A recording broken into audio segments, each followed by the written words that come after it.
Hello, hello, hello. I can hear myself, mate. Yep. Finally got going. Except he can't hear. Sorry? Yeah, it is. I just turn it back off and on again. That's what I did. So, all right. Yeah. Thank you, Nathan.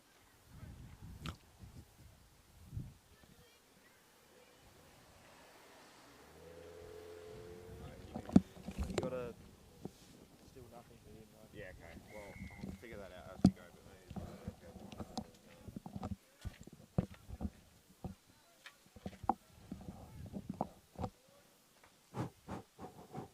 if you want it, yeah, you start and I'll try and figure Yep. out what it's saying. Are we on? I think we are on.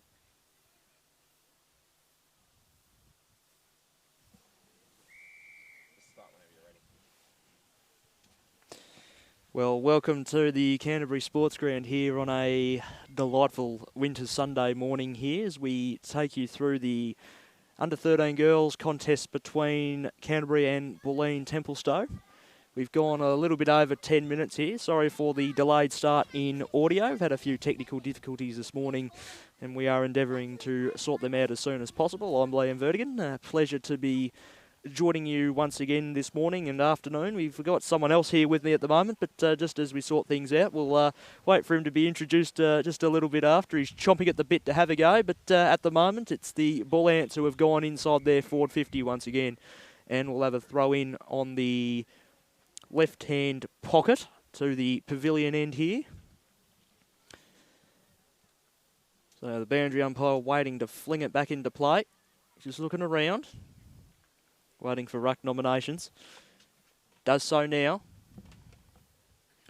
Clear, decisive tap there from the Cobras, but it's just found the sanctuary of the boundary line once again for a secondary throw-in.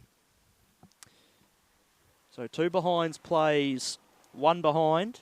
Late stages here of the first quarter. 15-minute quarters the under-13s play here, so time will fly when you have fun, that's for sure. Ball comes out here. Bull Ants have a bit of control of the footy. Over the top of it was Smith for Canterbury, and the umpire will call for it. Once again, they're still locking it in nicely here. Bulleen Temp. Umpire tosses it up. Good decisive tap that time came from Young. Comes to the top of the square. They need a mark here. Does the bounce favour anyone? It does. Trying to fling around on the right boot. That time was Diocrio. And it'll be a free kick going the way of Canterbury. And they'll look to bring it out to the broadcast side maybe. They will. Although that was a nice step there that time. Stepping around her opponent there was Ryan. Ball just bounces around 35 out from home. And now it's going to go out to the railway side, close to the home interchange bench. No bench there by the looks of it for Canterbury. Now they fling it away, broadcast side, railway side I should say. It's out in front of Cortizola. She picks up the footy but was tackled nicely there that time by DeAngelis. And now it's locked up, neutral territory, out of side for a ball up. 2 and a bit minutes to go, first quarter. 2 plays, 1.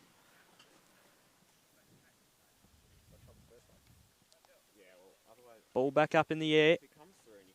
Ball comes down to the ground. Jurich had the first clean attempt of picking up the footy, and now it's a bit of a stalemate there on the outer side, although they come away with it again, the Bull Ants. Kick was out in front of Ristoszewski. And now picking it up nicely. There's Douglas. She'll kick one down the line. Kick bounces in front of her teammate and Smith, who's already had a scoring involvement today. Oh, she did nicely there to fend off, and now kicks to the middle of the ground. Where can the ball go here? Bounces past a little bit unkindly for Broomhead. And now the ball is just pushing towards the Canterbury 50. They should go inside here. They will. Nice little bit of run here. It's a one-on-one here for Egan. Egan had the ball bounce kindly for her, but the defence of Bulleen Templestowe did nicely. It comes to about 60 out from home. Getting the footy now and being wrapped up was Karanos. And the umpire's found a free kick. It'll go the way of Canterbury and to Summer Smith. High up and under kick. It'll bounce just short. Canterbury have control of the footy. This time it's Turnham. She'll kick inside. bouncing, dribbling towards the line, and it should find the boundary. Although wrapping her up in a nice tackle, but still shrugging it, I should say. Got it out in the end, was Young. And we got a free kick. Here is Stewart. Sets it up, kicks to the top of the square. Clever kick. Will it go out the back? Not quite. It's in a very dangerous area if you're a fan of the Bull Ants. It's somehow come out the back. Quick tackle there, and the umpire has rewarded the tackle for holding the ball. Well done. Once again, this is Stewart. She's directly in front. Has a go. Goes to the right forward pocket. Just slipped through the hands there that time of the mysterious number 20, who we don't have on our team list. Comes to the top of the square. They're still battling to try and get the first goal on the board. Not an awful lot of time left. I think the time might beat them with a couple of seconds to go here in the first quarter. It's a very, very even contest. We'll wait for the little hooter. Should go any second. There it is. So there is quarter time here at Canterbury. It's Bulleen Templestowe 2 behinds, and they're leading the Canterbury Cobras, who are on 1 behind. We'll take a short little break, and in the meantime, get your game face on.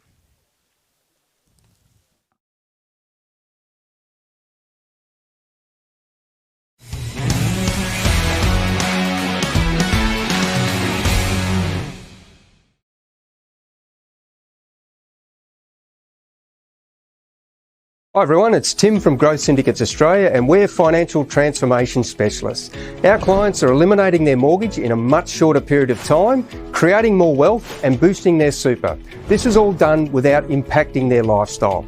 Sounds amazing? Well, let me explain a little bit about the GSA Advantage. With clients all around Australia and a head office located in Elsternwick, our team of very experienced professionals enable unique and exclusive property investment opportunities through wholesale investing for clients to achieve specific outcomes. Our current projects are located in Brighton, Malvern East, Kew, Glen Iris and Mont Albert North. It all starts with a friendly phone discussion to then arrange a meeting to provide you with a clear picture on what GSA achieves for our clients, and with no charge or obligation, see where these results can apply to you. So check us out at growthsyndicatesaustralia.com. Give us a call on 1300 205 556. I'd love to have a catch-up coffee with you at your place or our office. See where GSA can improve your financial position.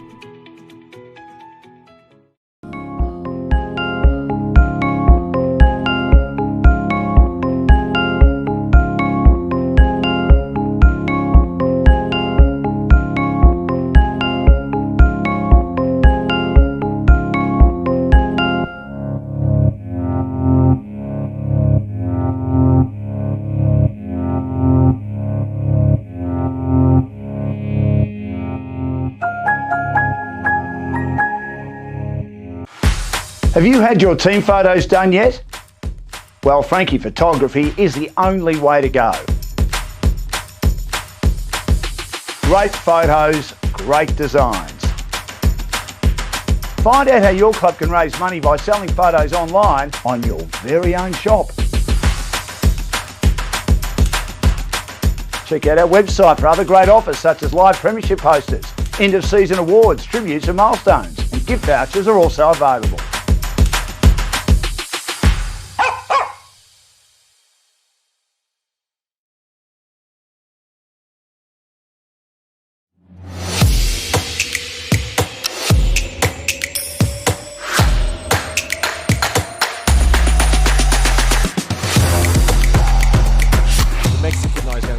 So we're going to do live and loose from the Mexican night. Ladies and gentlemen, big round of applause for everyone on the stage tonight. What an outstanding tournament it's been, Paul Wilson. Unbelievable.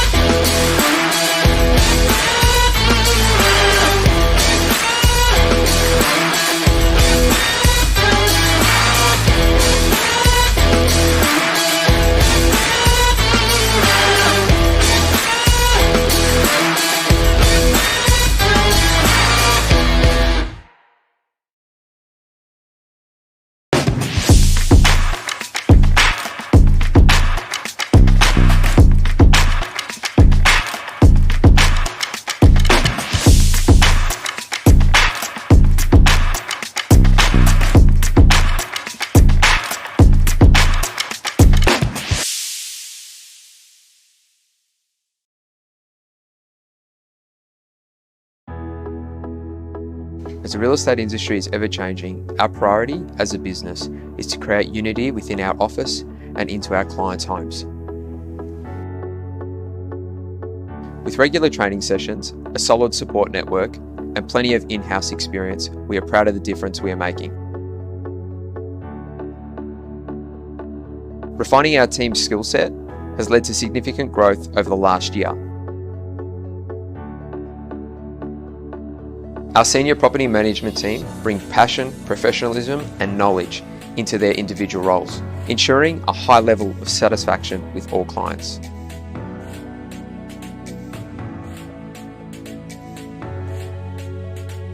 With the introduction of new marketing strategies, we've been able to provide clients with the best possible reporting systems, allowing us to gauge success on each campaign. You know, it's one of the most stressful things you can do to sell your home. Maintaining long-term client relationships has been a huge factor in our agency's success. We highly value working with our community and have been partnered with the Fitzroy Doncaster Cricket Club for the last 4 years now, and the Venator Club for the past 6 years. Priding our work ethic on honesty and loyalty means a trusting environment for all involved. Our service is driven by the team's motivation to continually improve the real estate experience.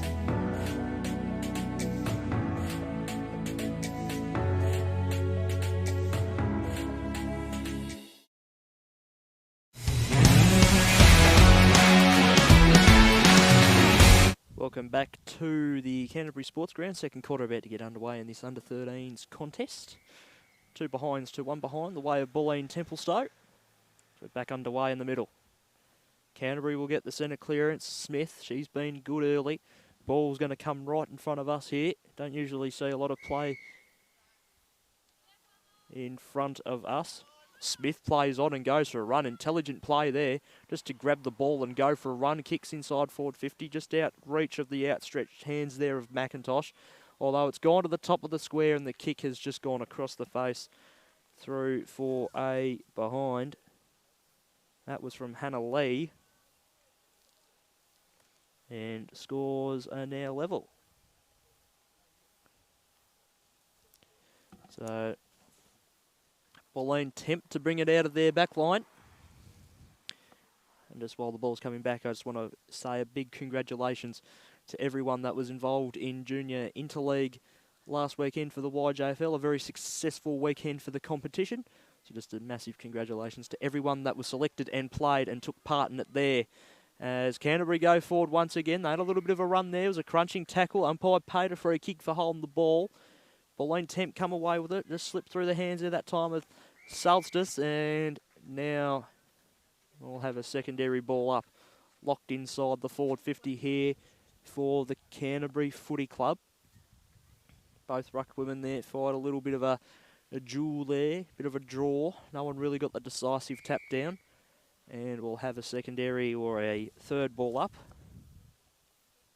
So just the 15-minute quarters here today in the under-13s game. Shrugging one tackle and just getting the kick away in time was Anderson.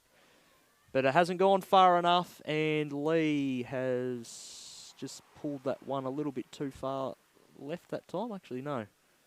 I don't think that was Lee. Might have been Egan even. Across the face through for a behind. 3 behinds plays 2 behinds on the Provins Mitre 10 scoreboard. 2 and a bit minutes gone second quarter. Bulleen temp out of full back. That's a thumping ball. Good kick. Got a little bit of meterage. Getting a nice kind bounce there was Plizer. She had possession of the footy and lost it. This is Broomhead now. That's a good crunching tackle there. Made sure that the ball wasn't going anywhere. They thought the whistle must have blown, but the ball is still bobbling around and still going. And no one can really get proper control of the footy there. And we're going to have a ball up, railway side. Canterbury's taken the lead, trailing by a point at the quarter time break. Ball back up in the air. Kick was high, up and under. No one could bring it down properly. And there's a heap of players around this footy. Can't really get it out. Have a triple ball up. So, have another go. Ball back up in the air. Tap out that time by Stewart, who's gone for a little bit of a run in the ruck here for Canterbury. Throwing themselves around, going in that time. Once again for Bulleen Temp was Anderson. Now they eventually get it out. Little kick away. It was a pretty slingy tackle. Now the ball's away. A little bit of clear territory here. It's a foot race to get back onto the football here. Running back onto it was Smith for Canterbury. She couldn't quite get it, but there's a crunching tackle to ensure that she will get it. So this will be Smith who will get the free kick on the defensive side of the centre square for Canterbury. Little bit of pace Smith's possessed. We saw that early in the second quarter. Good kick too down the line, but that's a strong mark going back with the flight taken by Anderson. Sorry, it's not Anderson, it's Nitson. She'll kick it down the line. Fell nicely there in the lap. So they've got to push forward here. Good bit of link-up play here from the Bulleen. It's a slow, methodical approach, but one that seems to be working so far and sitting underneath it, but nearly playing on there was Solstice. She'll kick it to the top of the square, right forward pocket, bounces on a right angle, and then does a little bit of a leg break. Had the arms free and spinning and pirouetting quite nicely was Ristorevski. Gets to the top of the square, and nothing's going to happen here, you would think. An absolute mass of players around the football, and the umpire will ball it up about 15 out from home, directly in front to the tennis club end of the ground. Ball up. Clear tap that time by Young. Into a dangerous spot. Shot on goal is through the middle.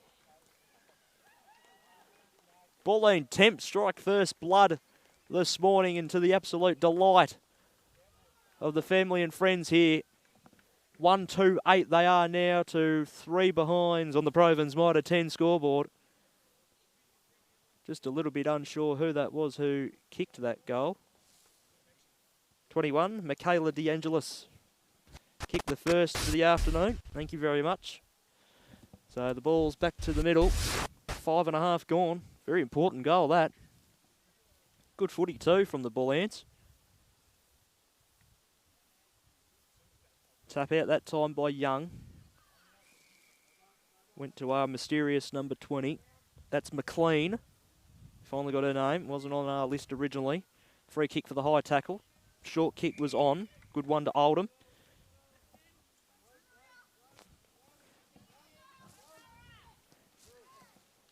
Kick inside, forward 50 from Nitson. Looking dangerous here once again, a Bulleen Temp.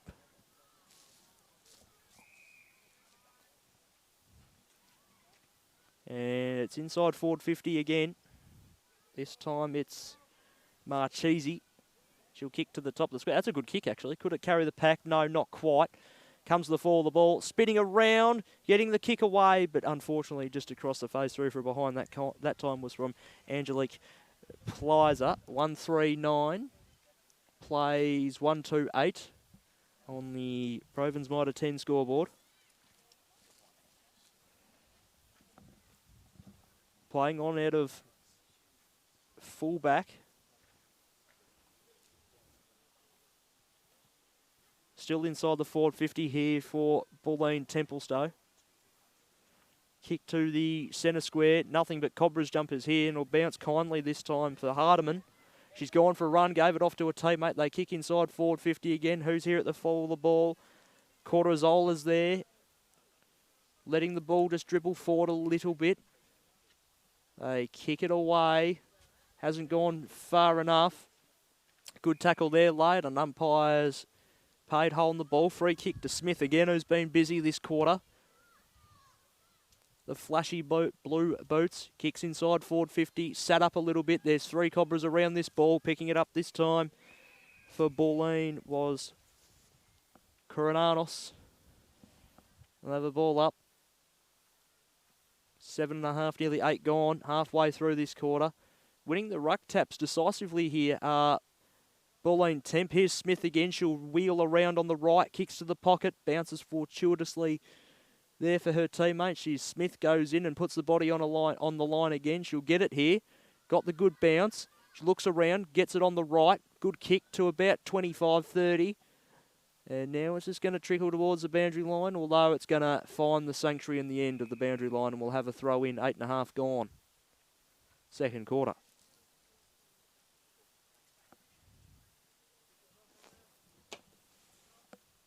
So the ball about to be tossed in again. Just about clears both ruck women.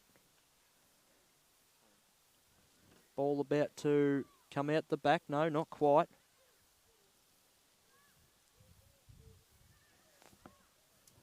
And no, it's not going to go anywhere. We'll have a secondary ball up, locked inside forward 50. For Canterbury. Well, good fist that time came from Young. She's still going in the ruck. Free kick foul on the ball. Going to Canterbury, and this time going to Douglas. Oh, no, not Douglas, Harris. There's our number 20. Kicks to the top of the square. Just slipped through a few sets of hands. Comes to ground. Bulleen Temp try to come away with it, but the Cobras attack. Well, their defence inside their own forward 50 is magnificent. And they'll still manage to lock it in here by the looks of it, although it's just sort of shrugged out. And that's a good crunching tackle there laid by Maria Salstis. And that is a magnificent tackle. Lucky maybe not to get a reward for holding the footy there, but nonetheless a great tackle as the ball's back up. A little bit of a bouncing dribble to gain a little bit of territory. Free kick for a high tackle this time, going the way of the Bulleen, so they'll relieve out of their back line. Big kick up in the air. Couldn't find any hands. Comes to ground. Now they're going to go for a run here. Broadcast side. Got to be careful to ensure you don't run too far. Crunching tackle again. Oh. Smith gets another free kick. Relentless attack on the football there. Great stuff. Right in front of our broadcast position. She'll go on the right. Loads it. Just carried the set of hands there of her teammate there in Cortizola. Now they're inside forward 50 once again. Oh, another crunching tackle. Oh, they're relentless at the attack on the footy here. I tell you what. Throwing each other around. You love to see it. You can't say there's no heat or spice in this game. Reward for holding the ball there was deserved. Now they'll kick to the broadcast side. Little bit of space here for the Bull Ants to play with, but Turnham cut it off. Another good tackle, smother off the boot there, that time by Young. The ball's at the top of the square. They've got to be careful here. They try to get it out. It was another smother off the boot. An awful lot going on here, it has to be said. And magnificent cut-off mark and a barging run by Douglas. Gave it off to Smith, who kicks it to the top of the square. And there's a mark. Well done. Mark taken directly in front. No mucking around. And has missed it, I think, yes. Sophia Cortizola has just kicked it across to the right. It's a magnificent play for both sides in the last couple of minutes, just throwing each other at the football, some crunching tackles. And it's now Canterbury, 4 behinds to Bulleen Temps, 1-3-9, and we've gone nearly 12 minutes in the second quarter on the Provins Mitre 10 scoreboard, and this naming rights broadcast partner of today's match is Woodards of Manningham, and the goal of the day is brought to you by the Grange Meat Co. And the best on ground is brought to you by Domino's at Camberwell, and the mark of the day is brought to you by the Seafood Station. So the ball's back in. Hasn't gone nearly far enough to gain some clean possession, and we'll have a secondary ball up. Up again now, ball comes to ground, well not quite ground, it was just wrapped up straight away as soon as Young got the footy, and it wasn't going to go anywhere anytime soon. So about 2.5 minutes away from half time. Young got the tap once again, real superiority there for her today. Kurananos got the footy, tried to shrug 1, shrug 2, tries to fend off 3, and we ran out of bounds. That was actually Ritaskevsky who ran out of bounds. Apologies if I am butchering the names. Probably am. Usually do. But we're having fun all the way, and it's good to see both teams out there having fun and giving it a real hard crack today, as the ball in was a real good one too, has to be said. Here's Ritaskevsky again, driven into the ground, maybe a little bit harshly, but nah. Umpire says that's all fair. Have a ball up, right in front of us. had no play in front of us when we were live streaming yesterday, so it makes a nice change. Ball up and went straight over the line again. So a little bit of a territory game being played at the moment here by the both sides. And it's a nice close 5-point ball game so far as we're approaching half-time as the ball's tossed back into play. Oh, reading the ball beautifully here. That time was Kuranos, who's been impressive so far in this game. Kicks to the middle of the ground and finds a teammate in Crouch. She's looking around to see who she can kick it to. Went through a couple of sets of hands that time and it comes out the back. And the ball's still bobbling around on the ground, trying to scoop the ball forward there. That's a good tackle. Here they go. They might be in here, the Bulleen Temp side, but out the back here to meet the ball was Credlin. And she's picked it up and gone for a little run. Eventually gets a little boot onto it. Bounces fortuitously that time for Stewart, who had to wait for the bounce, and now they're in again here. Got to be careful. Don't want to concede before half-time here to Canterbury, and getting her body around the footy there. That time was Indigo Oldham, and she's made sure that footy's not going anywhere. But with about 45 seconds ago, you would think that the only team that could score from here, the Bulleen of Bulleen Temp, as the ball's back up in the air. Sort of just fell between the two that were competing in the ruck, and it comes to Nitson, who kicks to the top of the square. Where's it going to go out the back? Or a little bit of reinforcements here for Canterbury, but you've got to be careful. You don't want to run too far. That's a good kick. Finds a little bit of sanctuary, but now they're going to reload back in once again through the likes of Salstis. Comes to the top of the square, trying to run onto the ball was Anderson. It finds a little bit of ground, and they'll be very happy with that to lock it up with about 10 seconds to go. There'll be enough time for this ball to go back up in the air, and probably a ruck contest before the little hooter will go for half-time. Up it goes. Young with the hit out, and we're just waiting for the hooter. There it is.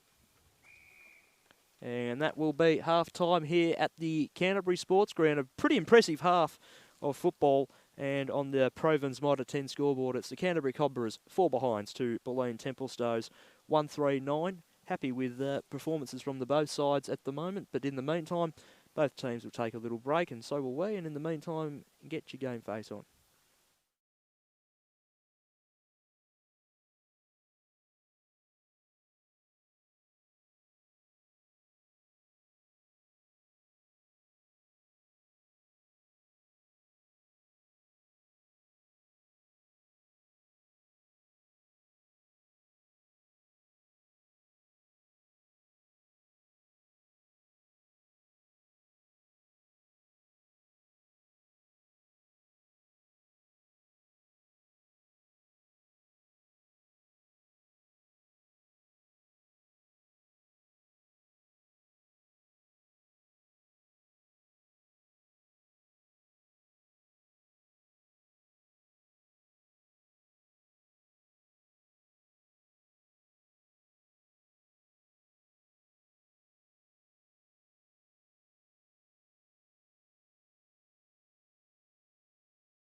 In life, you have to play by the rules. Fit in. Don't be too thin. Or too bulky. You have to be perfect. Try harder. Go faster. Know your limits. Calm down. You shouldn't be doing that. Wearing that. Eating that. Suck it up. Suck it in. Boys don't cry. Girls don't fight. You can't do that. You watch this. There's no right way. No wrong way. Only your way. Anybody. Anytime. G'day to all the Yarra Junior Football League clubs. Gameface is excited to be back in the YJFL again in 2022, and we're here to tell you about how you can get involved in all the great things we have to offer this year. Starting off with our popular digital media services packages. Let Gameface take care of your social media packages with engaging content posted directly to your channels on your behalf. Content will consist of action photography from Frankie, which will bring player profiles, game day promos, motion graphics and more to the next level. Take advantage of a professional media day which puts your players in the spotlight for video content throughout the season. Road Crew will see our team out and about on training nights and game days, interviewing your players and giving your club exposure on social media. Sponsor videos are a great way to show appreciation to your partners, whether posting the ads on Facebook or using the videos to promote them in the club rooms. Recognise your award winners and milestone gamers with poster designs. Printing is also available for a memorable recognition piece. Select a package which includes game day vision, and your club will receive 2 games filmed siren to siren with a highlights package to get everyone excited and engaged with your sponsors. And finally, our very popular live stream broadcasts. Along with our weekly broadcasts at YJFL, HQ Ford Park, if you become part of the Game Face family, we'll set up the broadcast team for a live stream day at your club, featuring all the live action for 2 consecutive games with full play-by-play commentary and on-screen graphics. Rotate parents, players or sponsors onto the broadcast for interviews and special comments, and make this the day that your club is up in lights. Select a package that fits your club's needs. Inquire with us today to find out how you can get any of our services for your club in season 2022. And get your Game Face on.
Do you want to generate $2,000 a week for your club?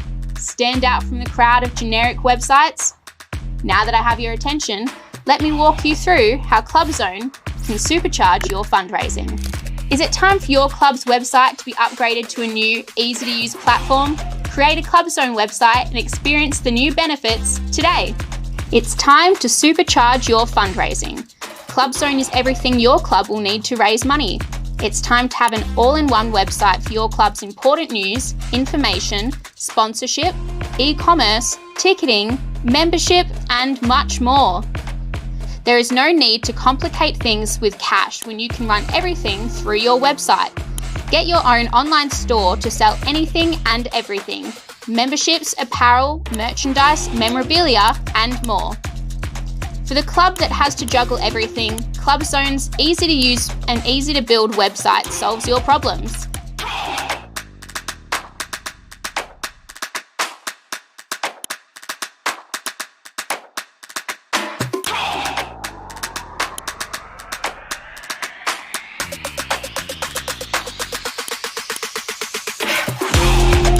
No need to update the latest news on your homepage. ClubZone will have an auto-generated newsfeed straight from your Facebook feed. Open up your club's sponsorship opportunities and showcase and sell packages online to build their exposure.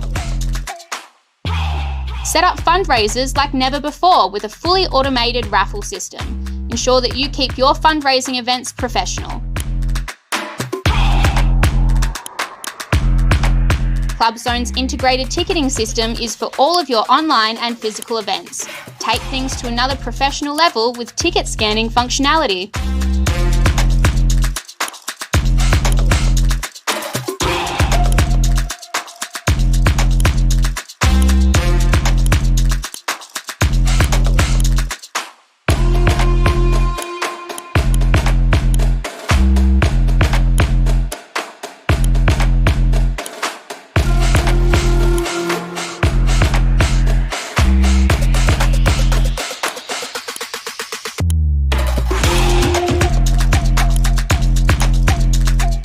We know help desk tools are one of the most integral tools when it comes to supporting our customer base successfully.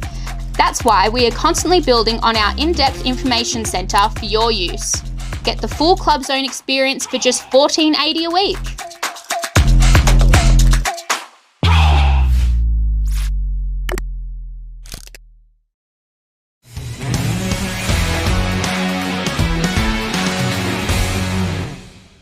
Welcome back to the Canterbury Sports Ground. Still half-time here, where the Bulleen Templestowe side here in the under-13s girls lead by 4 points, 1-2, 8-2, 4 behinds on the Province Mitre 10 scoreboard. Thank you very much to Woodards of Manningham today.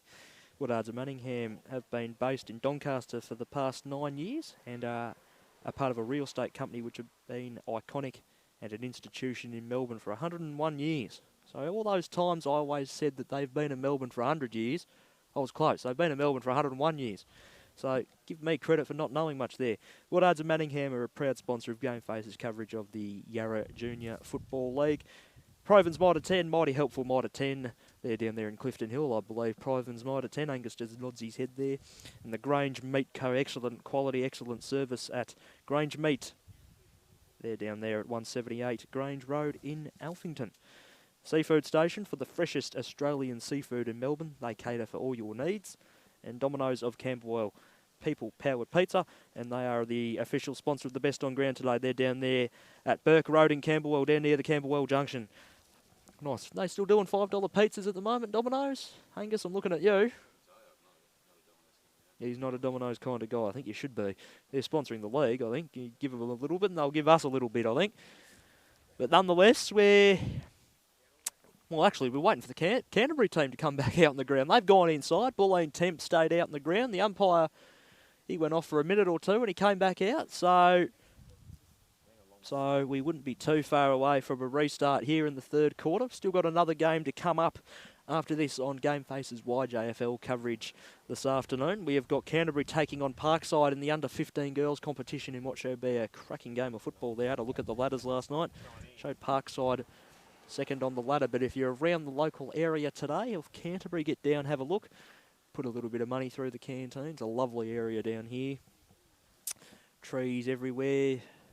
Nice houses everywhere. Autumn leaves still over the ground. Nice little afternoon here. One of the best parts of Melbourne, I think, Canterbury, as the Cobras side are making their way back out onto the ground here. They're trailing by 4 points. Had their chances to score. Been impressed with the game of Summer Smith so far. Quite quick. Got a nice right foot as well. And playing some good footy overall at the moment. Canterbury just not getting the results on the scoreboard. As for the Cobras, Rosie Young in the ruck's been really, really impressive. Quite strong. As well as Michaela DeAngelis, who kicked the goal. Very impressive one as well. And they're just shrugging along all right. Early stages of this game. Bulleen Temp. So both teams will make their way out into their positions very, very quickly. Umpire's ready to go. Muddy conditions in the middle. Starting to see that in an awful lot of grounds. Not only around here, but locally, country. An awful lot of rain the first couple of weeks of winter. You don't usually get an awful lot of rain these days. It's usually cold. But as I already mentioned, today is a half-decent day. 16 degrees will be the expected temperature here in the inner city today. As Canterbury have just left their huddle now. I wonder what the message was at half-time. They've controlled the footy well. Just deserve a little bit of effort. Or a bit of reward for effort on the scoreboard. So for this quarter, Canterbury will be kicking to the tennis club end and Bulleen Temp to the pavilion end. And the representative benches are on the outer side, the railway side of the ground here at Canterbury.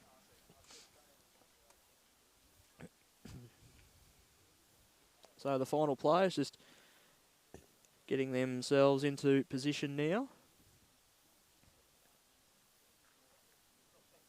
Be just about ready to go.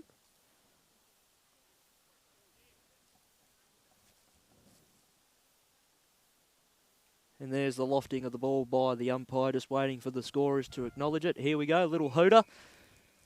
Ready to go, underway. Both ruckmen there that time fight a little bit of a draw. Oh, an explosive run out of the middle by Turnham. Kicks inside forward 50 and the mark has been taken by Smith. And just like that, they're going to have a set shot. I don't think this is beyond Summer Smith either. Blinding for first half. Kicker's on the way on the right boot. Tell you what, has it got the carry? You bet it does.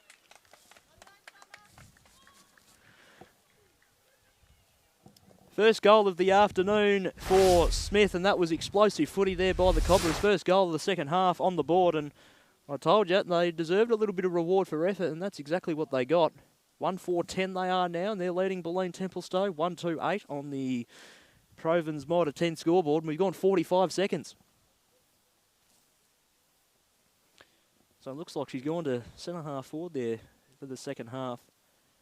Summer Smith, busy start. Just fell between both of the ruckmen there. Couldn't quite get boot to ball there. Handball came that time from Smith, and they could be away here through the outer side or the broadcast side of the ground, although Bulleen Temp would want to get back in the lead after that very, very quick goal kick to their attacking side of the centre square was good, and getting her body over the ball was Grinier for Canterbury, but not being able to come out with the football, putting the body over the ball was Jurich, and now the umpire will call for it and we'll have a ball up about 55 out from the Bulleen Templestowe goal.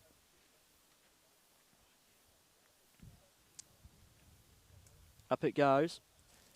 Young with a nice palm down to her teammate who couldn't quite get control of the football. They try and take it out to the railway side. And that's just not going to go anywhere anytime soon. We'll have another ball up. Congested football here everywhere for both sides. Young with another hit out, trying to run out of the pack there. That time was Morrissey. She did so quite nicely. Kicks to the outer side, running onto the ball and getting a very kind bounce was Amber Thomas. She tried to get boot to ball. She did, but it was smothered. Trying to butter up and go again was Thomas. She gets it. Evades one, evades two, gets a little handball free. Will it come out the back? Not quite. Quick kick now. That's found a little bit of space to potentially run onto the ball. That's a nice fend off there that time by Nitson. She's been impressive as well this first half. She got it to about 48 metres, and now that could go even further with a crunching tackle, but the umpire says she got a handball, and we'll have another ball up inside the forward 50, only just for the Bulleen Templestowe Footy Club.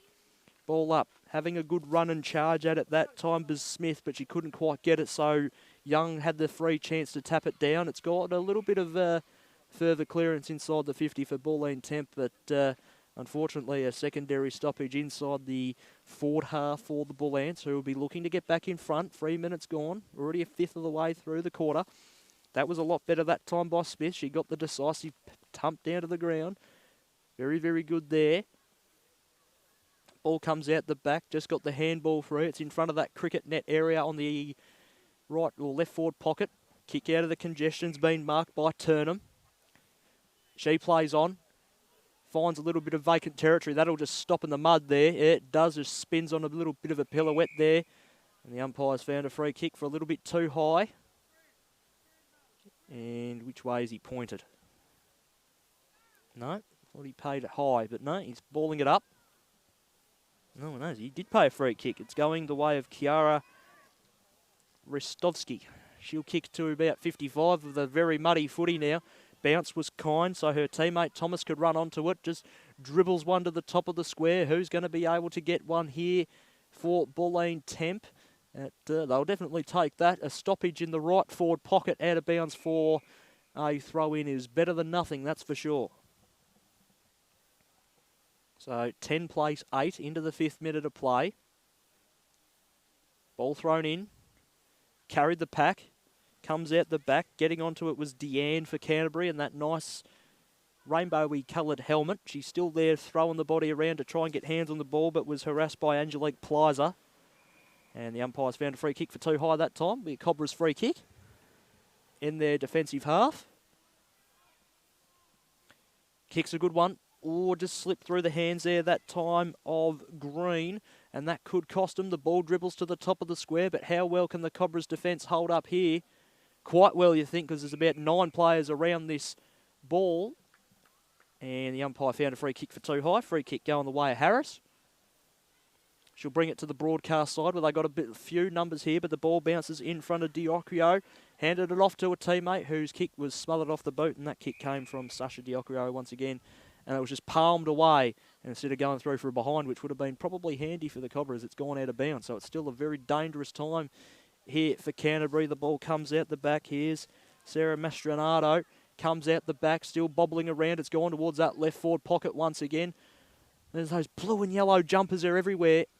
Umpires found a free for a sling, I think. Free kick to Canterbury, who won't muck around. They'll bring the ball back towards the middle of the ground. Bit of late contact there. Just slipped through the hands.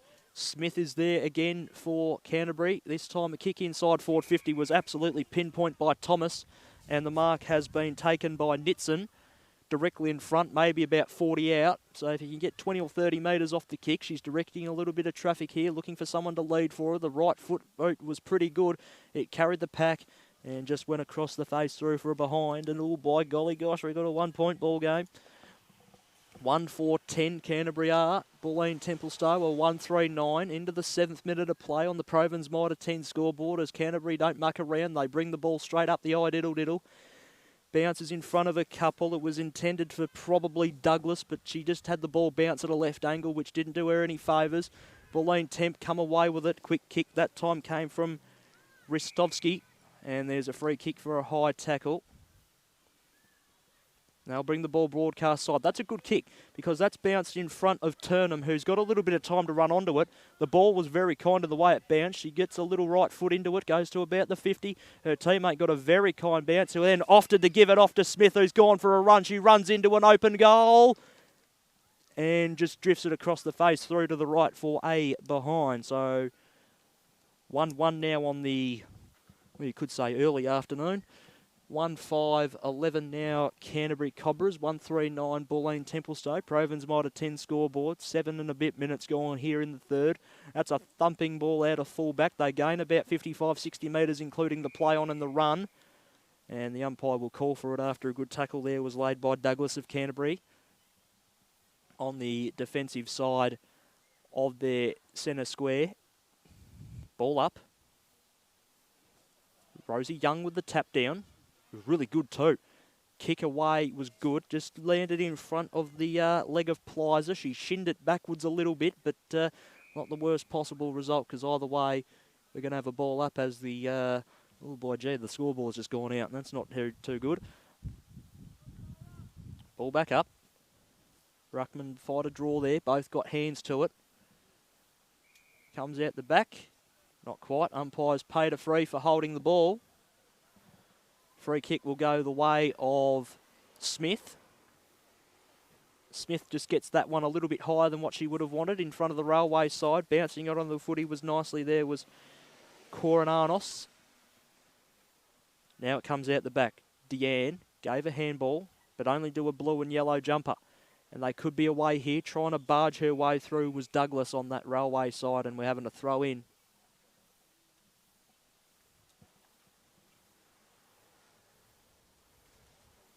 Ball back in.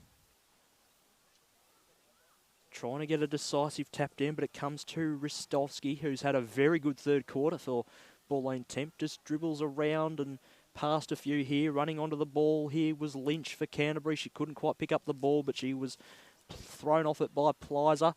They should be able to go inside forward 50 here, Bulleen Temp. Oh, here we go. One out the back. Couldn't quite get hands onto the footy. There's someone in the goal square. If she can just get it to her. Kick just goes to the right of the goal square. Running onto it and getting a little boot to it was Sasha Diorio. Throw for a behind. And ooh, it's a 1 point ball game again. 1-4-10 plays 1-5-11 on the Provins Mitre 10 scoreboard. We've nearly gone 10 minutes here in the third. Lynch plays on out of full back, had a good run and kicks it to a pretty good spot. Bit of vacant land on the wing here for Indigo Oldham to run onto the footy, but she's got a couple of reinforcements coming in, and Suvers Smith's one of them.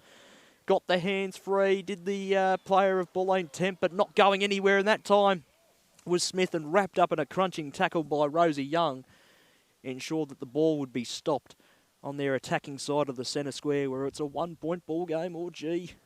Too many close games called at this stage of the season. I won't have a voice come September. Young got the tap down. Comes to the outer side, going through a run with Smith. Maybe got a little bit of late contact there. Trying to hold on to the mark there, but couldn't do so was Maria Solstice. Tried to bring it down to ground. They're trying their hardest. Smothered off the boot there that time by Ruth Deanne of Canterbury. Brings it to ground. Still bobbling around that outer side. Running onto the ball here. Could get it is Kiara Rostovsky. And the umpires found a free kick for a push in the back going the way of the Bull Ants once again. They can reload from their attacking side of the centre square. Short kick was on. Been turned over. Looked to go, but didn't. So that's smart. High up and under kick from Lynch. Comes out the back. Running onto it was Rostovsky again. She's been good. Kick's been good. That was a good one. That found Lily Anderson. She has gone back. Took her time. Passed it off. Couldn't find a teammate that time. And now it'll find the sanctuary of the boundary line in the end. And we've got a couple of minutes to go here in the third quarter. 1-5 plays 1-4. Kick is okay from the out on the full. And we'll have another stoppage, about another 15 metres down the line for a throw-in.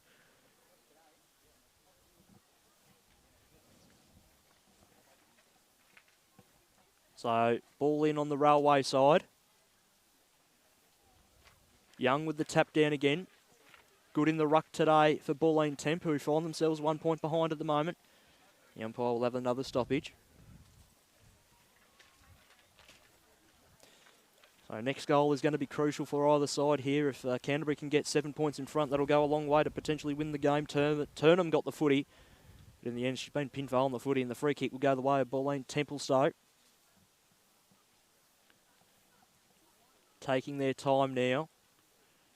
Kicking to about 35 out. Ryan, that's Izzy Ryan, got the footy. She's evaded one, evaded two. Now she's got a little bit of vacant air. Kicks it high up and under. It's going to be marked. Mark has been taken by Adele Hardiman. She's about 30 out. Could have gone back a little bit further. Just sets it up a little bit. Needs a mark. Or just came out of the hands there that time is Sarah Mastronado. Looking at the wrong team sheet for a second. It was marked by Hernanos, I should say, previously. Gets to that forward pocket area, cricket net pocket. Scrapping and trying to get the ball free, but couldn't quite do so. And we'll have a ball up. It's 10 metres out from home, 15 if you're lucky. Ball in the air, got the tap that time, was Young, was straight down to a Canterbury player, then she smothered it off the boot.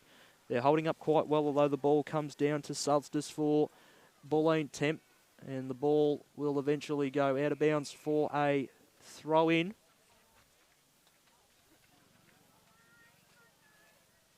Although a ball up, I should say. Got very close to the boundary line. Up in the air now. Kick to the top of the square. Oh, out of bounds on the full. Good effort too. You know, it's a good kick when it slams into the point post and you can hear the thud from here even though you've got a set of headphones on. So out of defence, Canterbury, they've held up well. Just dropping the mark there at an inopportune time was Anderson. That ball would be like an absolute bar of soap at the moment. Comes out the back, crunching tackle there laid by Smith. And she'll get the free kick. Looked to play on. No, it wasn't a free kick. Thought there was a one for holding the ball, but none coming toward. Still 1-5 and 1-1-4 on the Provins Mitre 10 scoreboard. That is a classy one-handed pick-up and a run there from the Canterbury player out of the congestion there. That was Deanne too. She might get it again here. Gives it off to a teammate, Langford. Langford's handball over the top was intercepted by Maria Solstice. She's a high up and under kick. Comes to the middle of the ground. That ball will just stop in the mud for a moment, you would think. Trying to take two players on. Did quite well was Smith. But I think we've found the siren for three-quarter time, and we have indeed. And as we turn for home, it's Bulleen Templestowe who are down by a point. They're 1-4 to Bulleen, to Canterbury's 1-5, and the goal kick of that quarter was Summer Smith. A beautiful kick it was too, from about 35 metres out. It's a three-quarter time break. We're going to take a break here. And in the meantime, get your game face on.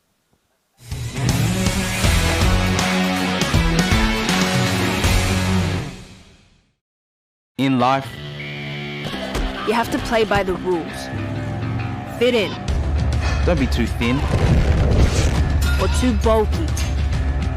You have to be perfect. Try harder. Go faster. Know your limits. Calm down. You shouldn't be doing that. Wearing that. Eating that. Suck it up. Suck it in. Boys don't cry. Girls don't fight. You can't do that. You watch this. There's no right way. No wrong way. Only your way. Anybody. Anytime.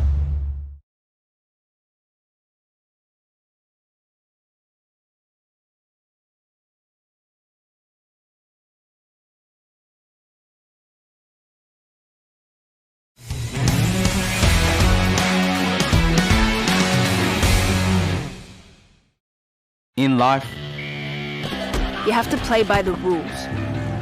Fit in. don't be too thin.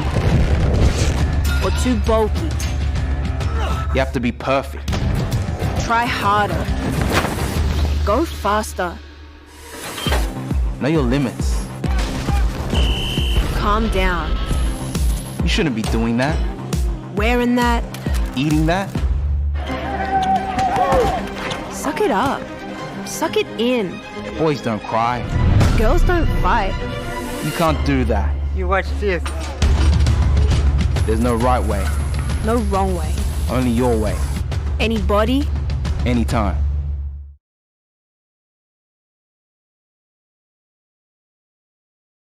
Hi everyone, it's Tim from Growth Syndicates Australia and we're financial transformation specialists. Our clients are eliminating their mortgage in a much shorter period of time, creating more wealth and boosting their super. This is all done without impacting their lifestyle. Sounds amazing? Well, let me explain a little bit about the GSA Advantage. With clients all around Australia and a head office located in Elsternwick, our team of very experienced professionals enable unique and exclusive property investment opportunities through wholesale investing for clients to achieve specific outcomes. Our current projects are located in Brighton, Malvern East, Kew, Glen Iris and Mont Albert North. It all starts with a friendly phone discussion to then arrange a meeting to provide you with a clear picture on what GSA achieves for our clients, and with no charge or obligation, see where these results can apply to you. So check us out at growthsyndicatesaustralia.com. Give us a call on 1300 205 556. I'd love to have a catch-up coffee with you at your place or our office. See where GSA can improve your financial position.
Clubs, it's time to supercharge your fundraising. Introducing Club Zone, the easiest online fundraising program. Take your club or association's online presence to a whole new level with a freely customisable all-in-one website. And the best part is, it's very affordable and it's easy to use. Let's talk about Club Zone's features, starting with the Club Zone store. Organise a full online e-commerce store for your apparel, merchandise, photography, memberships, fundraisers, tickets, or whatever you wish to sell for your club. E-commerce functionality with Stripe. The online store will promote your events with full ticketing functionality available as well. Sign your players up through online registration, hold fundraisers, and engage your sponsors with packages and promotions. The shop is easy to use and easy to customise to meet whatever your club needs. This is the ultimate fundraising tool for your club. Fundraisers. Set up fundraisers like never before with a fully automated raffle system. Ensure that you keep your fundraising events professional.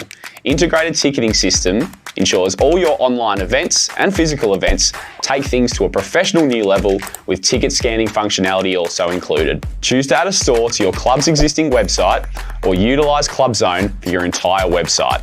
Have a homepage with the latest news, club promotions, video graphic content, and embed your club's Facebook feed automatically to sync all your club's news right on your homepage. And features don't just stop there.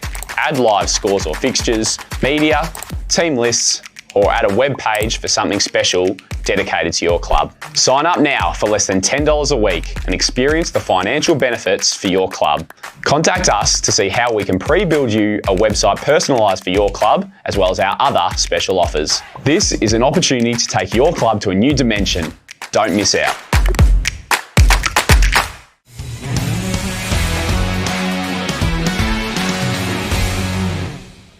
Welcome back. We're turning for home here at Canterbury, with the Cobras have a 1 point lead on the scoreboard. 1-5-11 plays, 1-4-10 on the Provins Mitre 10 scoreboard. An impressive goal kick by Summer Smith in that third quarter gave the Cobras the lead, and Bulleen Temp were fighting and scrapping their way back into the game in the third quarter, but just couldn't quite get their noses back in front. But one thing I'm sure of is it's going to be a cracking final quarter of football. Neither team has really given an inch here today, and it's been impressive to watch, and we hope you've enjoyed the coverage wherever you might be this afternoon.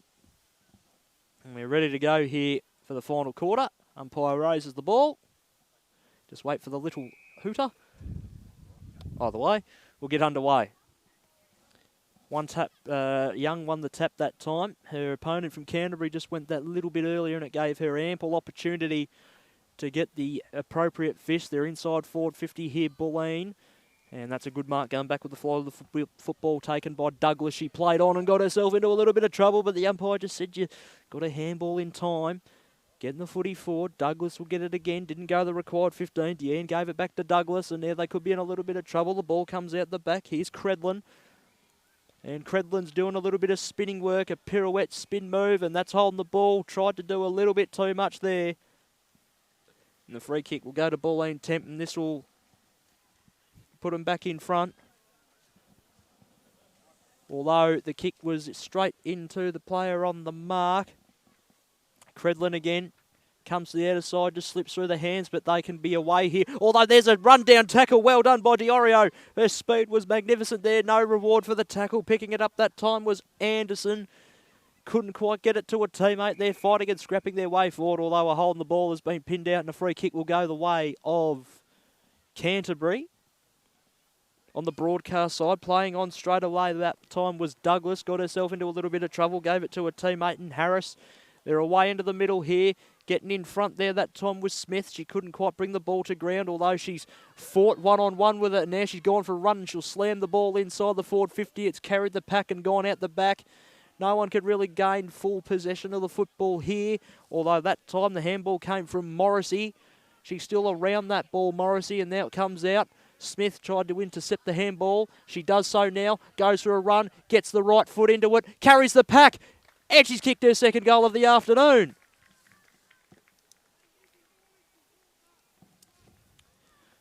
Well, Summer Smith has no doubt put her name into conversation for the Domino's Camberwell best on ground, and with a running, dribbling second goal of the afternoon, probably puts herself well ahead of that for now, and that is an important goal. A tricky little 7-point lead now, 2-5-17. The Canterbury Cobras and Bulleen Templestowe 1-4-10. We go on a couple of minutes here in the final quarter. Can Bulleen Templestowe respond? They've been really good this afternoon, been impressed with their level of effort. As the ball's back in the air, that time it was Young once again with the tap down. Trying to run away with the ball, but was tackled pretty much straight away. No reward there for Broomhead. Bobbles out the back. Deanne has the football. Broomhead will go over the footy and pick it up that time. Gave it off to a teammate straight away, and that was in Harris, and she gave it off straight away. Dangerous spot here if you're a Canterbury Cobras fan, as they're trying to get the next goal back on the board. Swinging kick came from Rostovsky. Gets to the top of the square, and that's where it'll end up, I think, because the ball's not going to go anywhere. And we'll have a secondary stoppage there at the top of the square. Ball up.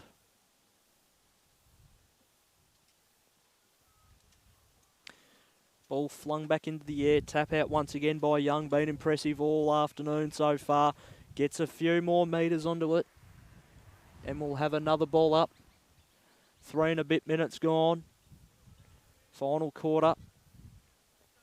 Both ruckmen fight a little bit of a draw there. They both tried to slap it down decisively, but nothing really coming towards there. The umpire's circling, probably looking to ball it up once again. Ball's trying to come out the back. No one's got proper possession of the football. It's not going to go anywhere, although as soon as I say that, it bobbles out and the Cobras are away on the broadcast side. They'll kick it. In front of Smith, it bounces a little bit unkindly for her. Hannah Lee was there, in there for the one-on-one with her. Comes to ground. Lily Anderson's there for Bulleen Temp. Trying to play a little bit of soccer here at both sides, just trying to get any sort of momentum or meterage gained. Umpire eventually calls for it. This is important time taken off the clock here. In fact, it's a free kick to Canterbury. That's a good kick. Found a teammate, and they'll try and settle it down a little bit here. So what are they doing here? They've taken off a third of the time here in the final quarter already. Kick to the middle. That's a good movement. Good bit of run there from Smith. She spun around 1 and spun around 2. Kick to that muddy bog area of the ground has been picked up by Rostovsky. She got herself into an awful lot of trouble.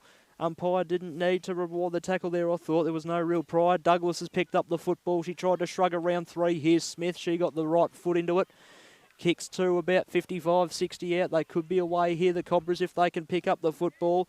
Morrissey's got it. Gave it off to a teammate. Ryan put herself under a little bit of pressure. Here is Turnham this time. Kick on goal. Well, there was no problem with it. Just the wind carried it, and it went across the face through from behind. 2-6-18 now to 1-4-10. 5.5 minutes gone in the final quarter on the Provins Mitre 10 scoreboard. Bringing there to full back that time. Good bit of carry on it. It's just bounced a couple of times and did to the players no favours whatsoever to try and control the ball. It's eventually come out here for Bulleen Temp, who need the next goal, and rather quickly the ball will find just a little bit of grass there. Deanne tried to get it for Canterbury. She's throwing the body around in there with that decisive and bright helmet. Umpire will eventually call for it, and we'll have a ball up inside the last 10 minutes. It's an 8-point ball game. Tap out of the ruck that time. Straight down to Smith, who's gone for a run. Explosive pace. Shot on goal towards the top of the square. Will find the pocket in front of those cricket nets for a throw in. You can probably hear the advice given from the Canterbury bench. Lock it in, lock it in, lock it in. Something they've done quite well today. Locking the ball inside their forward 50. Ball flung back into play, comes to ground.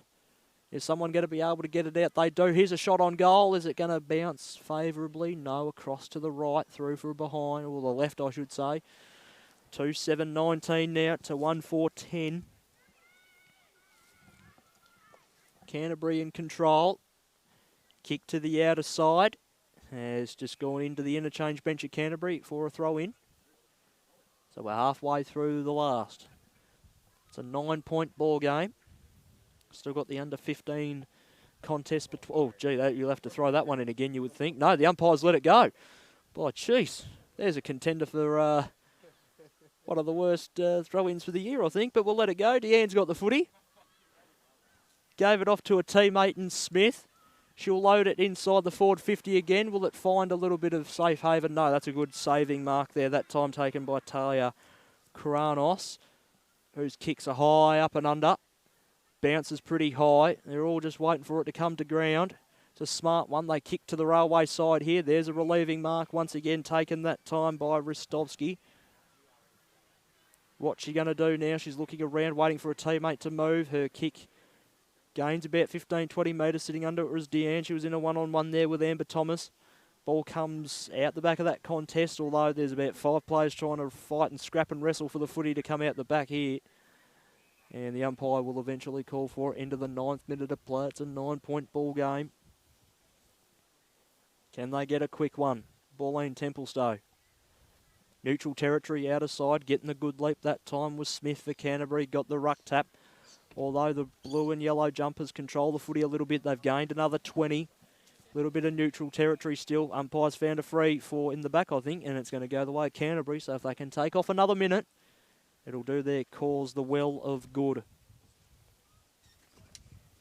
Free kick to be taken, just tying up her shoe.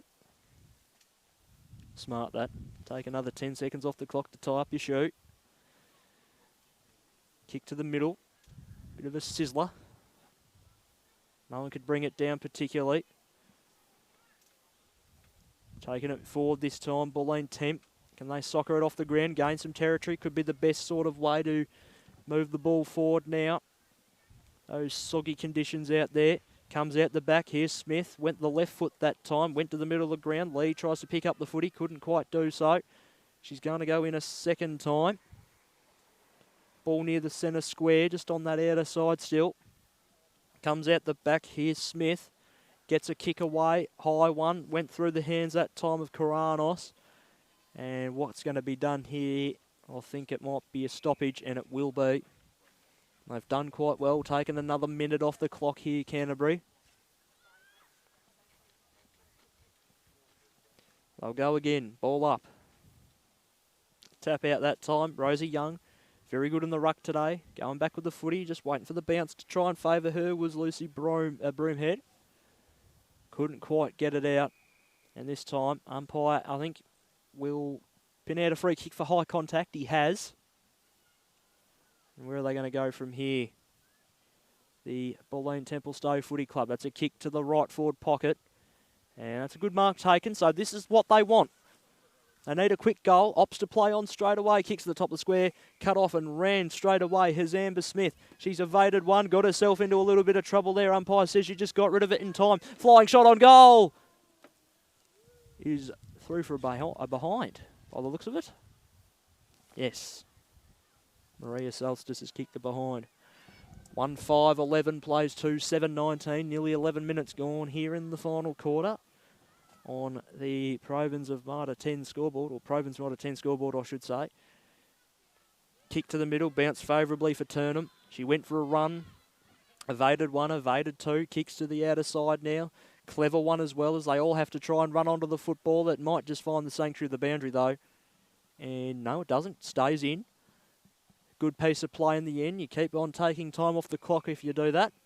And they've done that quite well, and eventually has gone over for a throw-in. Ball to be tossed in. Back in now. Young got the favourable bounce of it, if anything. She got the kick away. Couldn't find one of her teammates though, just a black, red and yellow jumper. And here's Smith again. She's gone for a run inside forward 50 to the top of the square. It's going to bounce between 4. Went at a left angle and in front of the cricket nets, although it's still in. Here's Smith again, evades one, shrugs it, kicks to the top of the square, bouncing, and boundary line throw in. 3 minutes to go here in the final quarter. It's an 8-point margin, 2-7 to 1-5.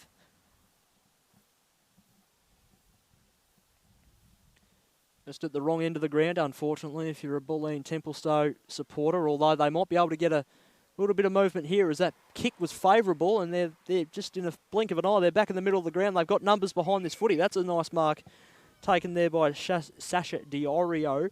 Her little right foot sizzler's good and found a teammate in Nitson. She plays on. She has to kick inside forward 50 here. Goes for a bounce. A very good bounce too. Oh, she's still going. Has taken 2 bounces. Nitson gets to 25 and slams it through.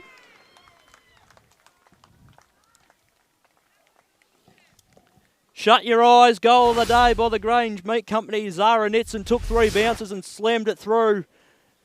Quality football there. The supporters are happy. It's back to a 2-point ball game. We've already had too many close games to call this year. It's the third one in 2 weeks. 3 bounces on a muddy surface. Magnificent footy. 2 points, 2-5-17 to 2-7-19. Ball back in the middle. Are they going to get the centre clearance? Anderson had it. She was wrapped up straight away. Couldn't quite get it out. Now it's going to become a scrap for the football. They're going to get the centre clearance here. Bulleen Temp. They're inside forward 50. Just bounced off the body there that time with Michaela DeAngelis. I'll tell you what, they could be away to the races here. Here's Ristevski. Has the umpire said you've run too far? Yes. That could be the settling kick that Canterbury need. Minute and 20 to go. 2-point ball game. Still up the wrong end of the ground. The next kick's got to be careful at going back with the flight of the ball. Couldn't quite bring it down. Sasha Diorio, and the umpire has called for a ball up about 25 metres out. They're directly in front. They're pushing, they're scrapping, they're fighting. Everything I said they would in that 3/4 time little break. Ball up that time. Hit out by Smith. She got it. Little bit of gainage there. Sort of a rugby sort of style scrimmage of sorts here. With under a minute to go. All you need's one little kick out of the scrimmage here, and you need something to fall your way, and you could hit the front, as simple as that. Ball's back up. Umpire will call for it again. So what's going to happen here with 30 seconds to go? Are Canterbury going to hang on, or can Bulleen Temp pull off something miraculous? I'll tell you what, they've gained a few more metres, maybe 15 or 20, and the umpire will call for it again. I'll tell you what, we might have time for one more ball up. Ruck contest, one quick kick. He's trying to make a move around. Ball's back up, comes out the back. It's going to favour Thomas. Can she get there in time? Gave off the handball to Ristovski. She's got to kick it. Got to kick it. No, and that's a great tackle. Holding the ball right on the siren. I don't think the umpire's heard it. Now he has. Full time here at Canterbury. What a cracking game of football that was. I'll tell you what. Canterbury 2-7-19. Just get the job done. They were pushed very, very late by the Bulleen Templestowe side. They finished 2-5-17. Goal kickers. Both goals for Canterbury were kicked by Summer Smith, and the goals for Bulleen Templestowe were kicked by Michaela DeAngelis and Zara Nitson, who I will give the Grange Meat Company goal of the day to. That was a magnificent goal. Took 3 bounces and ran in and kicked the goal. And probably for best on ground, brought to you by Domino's of Camberwell, Summer Smith. She was magnificent.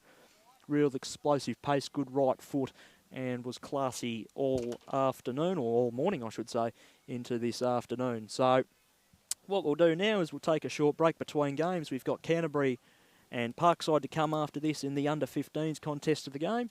In the meantime, get your game face on.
Well, hello and welcome back to the Canterbury Sports Ground here in the inner eastern suburbs of Melbourne.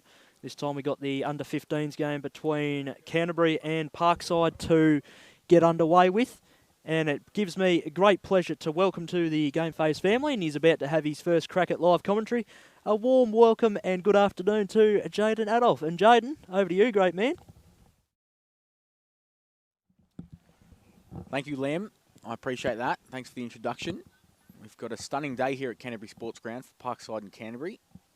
Under 15 girls, B grade. So the umpire holds the ball up, siren goes, and the ball is up in the air.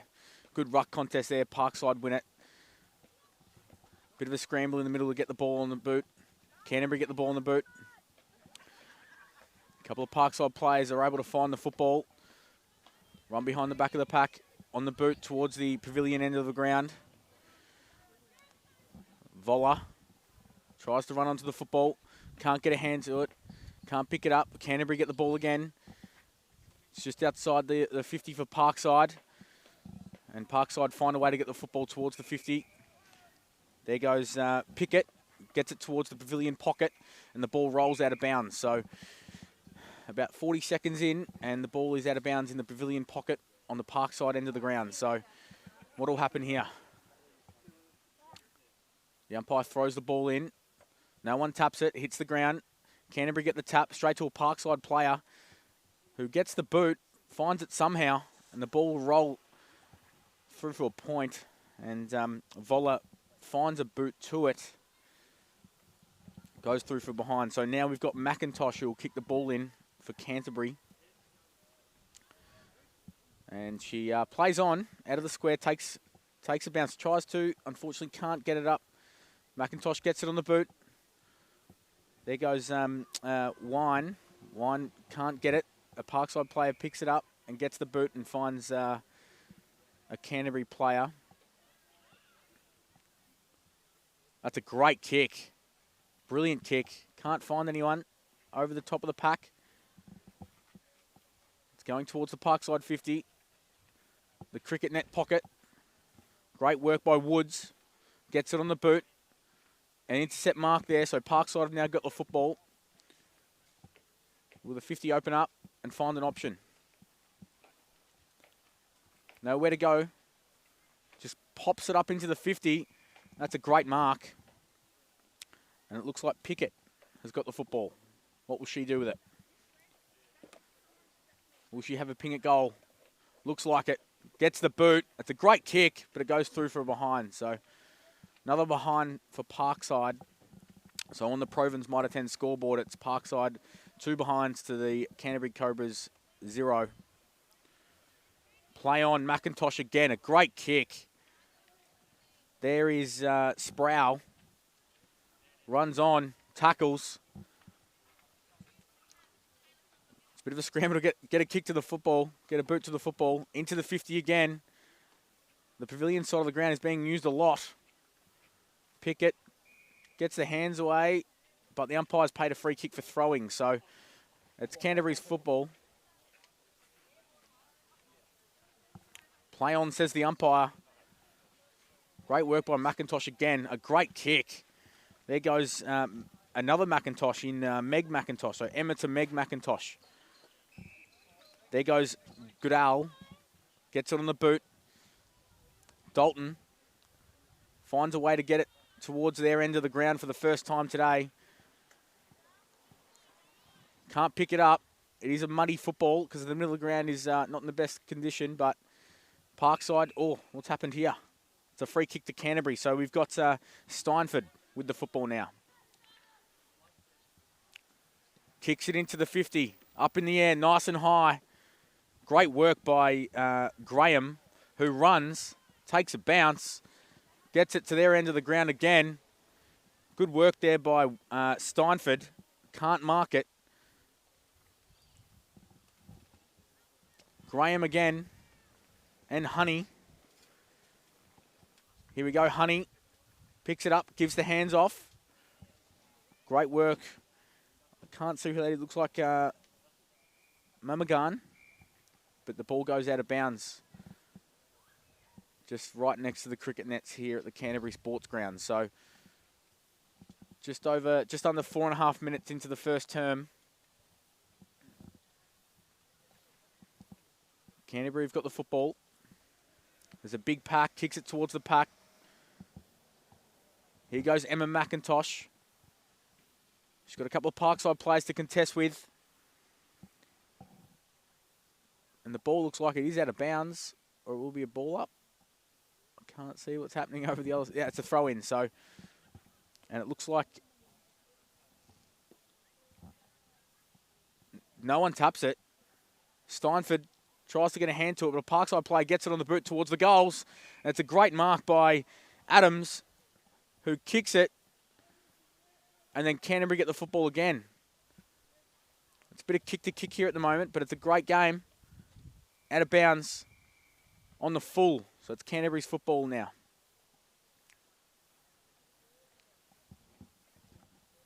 Emma McIntosh with the football. Great kick. Finds Witherspoon. Onto the wing. Hits the ground. Can't get it on. It's a bit of a scrap. What will the umpire do? Calls play on. It's still moving somehow. Witherspoon's in there. And the umpire will ball it up. Bit of a reset period here on the far wing, directly opposite the commentary. Great throw by the ump. Great work by Mamagan, who taps it down to a teammate. Kicks it towards the 50. Now it's inside. What will happen here? Here goes Voller. Voller picks it up. Great work, Voller. And a great effort by Woods. Can't get it on the boot. Sprouse there. It's a good contest for the football. Parkside get the handball off. There goes Kluge into the 50. Centers it. And Canterbury get the football and get it out of their defensive 50 as soon as they can. On the boot. Couldn't see the number of the player there, but great work by Canterbury. Parkside find a way to get the football again. Here in the commentary wing. Great kick there by Richards towards 50. And Canterbury get the football. Good work by Witherspoon. Finds a boot to it into the centre of the ground. Bit of a muddy area of the ground, but the ball continues to bounce. Parkside pick up the football. Kicks it towards their forward 50. Oh, there goes Adams. Can't mark it. Gives it off. Kicks it into the 50. Centers it. And it's a great mark there by Erin Honey. Doesn't have a shot. Tries to find a teammate. It's a 2v1 contest. Canterbury get the football. Kick it out again. Here's Sproul. Can't pick it up. Great work by Parkside. But there's a Canterbury player in the goal square who defends very well. And it looks like Witherspoon. Again, she's been busy so far this quarter. Steinford gets a boot to it, gets smothered. Sproul runs, kicks into the centre of the ground again. They can't find a way. It has been in their forward 50 as of yet. It's a bit of a scramble for the football again. A lot of players around the footy. Good work by Parkside. They soccer it on the ground towards their 50 again. There goes Graham. Has a bit of a fight for the footy, and the ball will be balled up by the umpire. So just outside the pavilion on the Parkside 50-metre line. Good contest there. Good work by Canterbury. They get the tap. Rodder gets the boot to ball, but Canterbury get away and it's going towards the other side of the ground. Gets tackled, and it looked like that was Adams who gets tackled. So, but it's a free kick for holding the person. Great kick there by Fuchs, who finds a teammate. Over near the nets, in towards the 50, centers it, and it's a great kick and a great mark. So Parkside, will they have a shot here? It's a bit far out, it seems. Pops it up towards the goal square. There's a lot of players around. No one takes the mark. Yeah. They can't get the ball out. And it will be a ball up just outside the goal square for Parkside. So umpire throws it up. Great tap. Both players tap the football. It just hits the ground straight away. And it looks like the ball is almost rolling out of bounds, but it will be another ball up just outside the Parkside goals, just near the cricket net. So that's Politakis in the ruck for Canterbury. Great tap down. Finds McIntosh. Emma McIntosh, that is. And Canterbury get a run. But it's holding the ball. Unfortunately, Goodall couldn't get it away and gets pinned for holding the ball. So Parkside have now got the football just outside their forward 50. A great kick towards the goal square. Centres it, and it's an even better mark. Parkside. It is Matilda Pickett with the football now. She's also been busy. Has a shot at goal. That's a great kick, but Witherspoon's there. Stops the ball from going inside the goals. Emma McIntosh couldn't get it on the boot. Hands it to a teammate. Pick it again. And Adams is in there. Great work and a great tackle. And it's a free kick to Parkside for holding the ball. There goes Graham. She plays on inside the 50 towards the goal square. It's going towards the goals. Has it bounced through? No.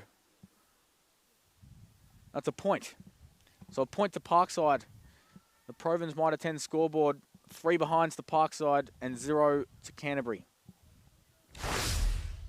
McIntosh plays on. Emma McIntosh. A great kick. Over towards Goodall. It's along the boundary line. She does really well to get up and get the football. Tries to give a handball to Meg McIntosh. Parkside get the football. There's Witherspoon again. Gets the hands off. Goodall's in there. It's a bit of a battle for the football again. Great work by Goodall to find the boot. And Steinford gets tackled with the football now. The ball's rolling. Parkside get the ball inside their forward 50. It's on the boot. But Emma McIntosh is there again. It's probably her 4th mark of the quarter. And her 10th touch. Can't find a teammate. Witherspoon's there. Great work by Sproul. And Emma McIntosh again gets the football. Kicks it outside the defensive 50 towards three teammates. But a Parkside player runs onto it. And it looks like it's Graham. Marlo Graham. Kicks it towards their forward 50. And the ball will roll out of bounds for a throw-in. Unfortunately, Sienna Adams couldn't get a hand to it. The umpire, boundary umpire volunteer, throws the ball in. Adams gets a tap to it. Canterbury get away. Parkside are there. Gets the hands off. Great work there by Spur. And Witherspoon gets a boot to it. But there's a lot of Parkside players there building a wall. They find the football again. Great work there by Mamagan. Kicks it inside the forward 50.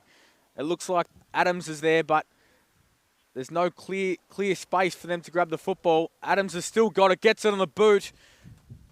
And misses. So another behind for Parkside. Well, it's a goal. It's a goal. Well done. So Sienna Adams with the goal here, and the Provins might attend scoreboard. It's Cobra 0 to Parkside 139. 13 minutes into the first quarter here. So the first restart of the game. Ball's back into the centre of the ground. The umpire's got the football.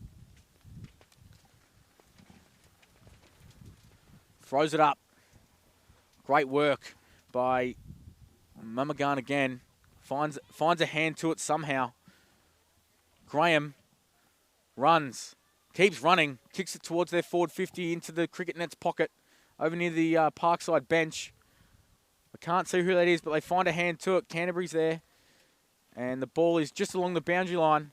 But McIntosh tries to run away with it. Gets tackled. And it will be a ball up by the umpire once again.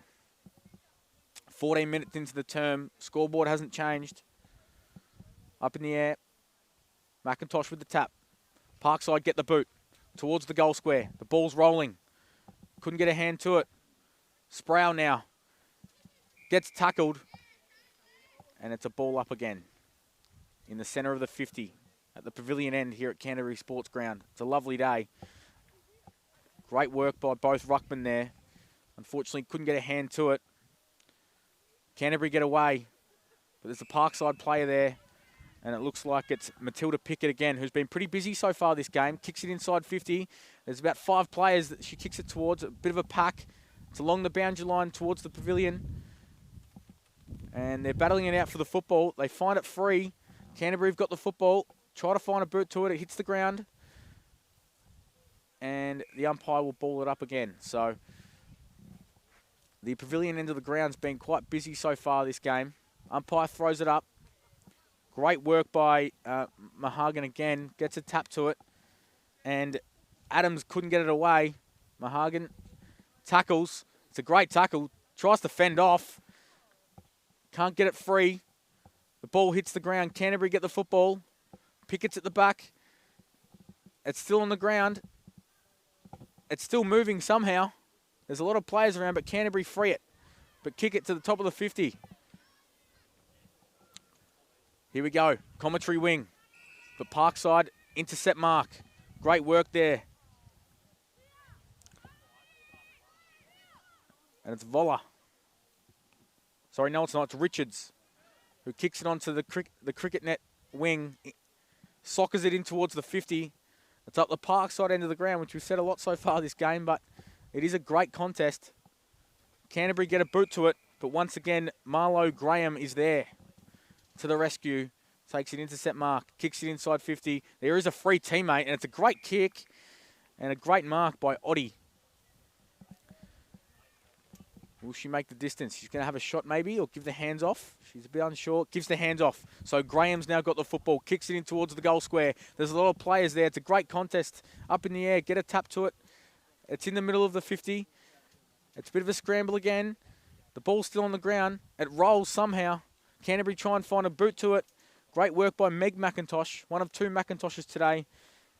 And Fuchs gets a boot to it towards the goal square. The ball's still rolling. And it's a free kick to Parkside for kicking in danger. So it looks like Fuchs has got the football. About 25 metres out on the cricket net end of the ground. Kicks it. It's a great kick, but a behind. So the Provins Mitre 10 scoreboard is now 1-4-10 to 0. And Parkside have got the advantage here by 10 points. Just over 17 minutes gone.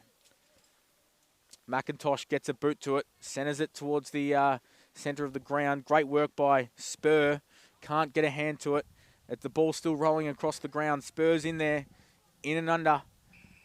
And it will be a ball up. So the umpire will throw it up directly in the centre of the 50 at the pavilion end of the ground. Parkside up by 10 points. Great tap down there by Spur. And the ball hits the ground. And it's another reset. So another stoppage. Up in the air. Great work. Not sure who tapped that there. There was a lot of players in the way. Parkside get the football. Gets tackled. I couldn't find the number. Apologies, but it's another ball up. So 3 ball ups within a minute. It's been a great game. And there's a Canterbury player. It looks like it's Witherspoon. Kicks it. Graham. Marlo Graham once again. Another intercept mark. It's the 3rd intercept mark, I reckon, for the game so far. Kicks it inside 50. There's no free teammate there of hers, but Witherspoon. McIntosh gets it on the boot. And here we go. Graham almost marks it. Intercept Queen so far today. Takes a bounce and runs towards the pavilion into the 50. Gets it on the boot. And Witherspoon's there. Intercept mark. Plays on. Takes on a couple of Parkside players. Still goes. Gets the boot to it towards the centre of the ground. Can't find a teammate. Battling it out is Rogan. Rogan picks it up. What will she do with it now? Here goes Lucy Woods. Couldn't get it on the foot towards the 50. It hasn't been inside their 50 yet. Sproul now. Oh no, sorry, Meg McIntosh. Kicks it. Almost inside the Canterbury 50. Great work by Kluge. intercepts it, kicks it onto the far wing towards Spur. Spur gets tackled. Witherspoon with the football, kicks it towards their end of the ground now. And the ball's rolled out of bounds, so... Or is it a free kick? No, it's a throw-in, so just outside the Canterbury bench.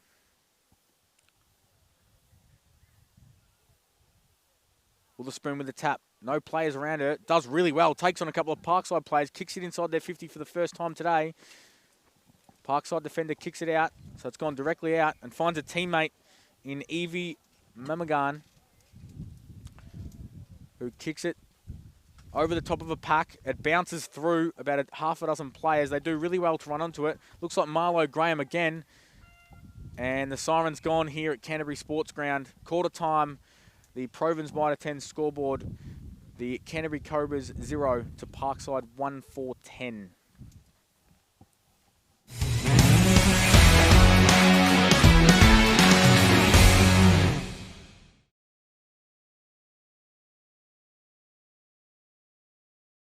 Hi everyone, it's Tim from Growth Syndicates Australia and we're financial transformation specialists. Our clients are eliminating their mortgage in a much shorter period of time, creating more wealth and boosting their super. This is all done without impacting their lifestyle. Sounds amazing? Well, let me explain a little bit about the GSA Advantage. With clients all around Australia and a head office located in Elsternwick, our team of very experienced professionals enable unique and exclusive property investment opportunities through wholesale investing for clients to achieve specific outcomes. Our current projects are located in Brighton, Malvern East, Kew, Glen Iris and Mont Albert North. It all starts with a friendly phone discussion to then arrange a meeting to provide you with a clear picture on what GSA achieves for our clients, and with no charge or obligation, see where these results can apply to you. So check us out at growthsyndicatesaustralia.com. Give us a call on 1300 205 556. I'd love to have a catch-up coffee with you at your place or our office. See where GSA can improve your financial position.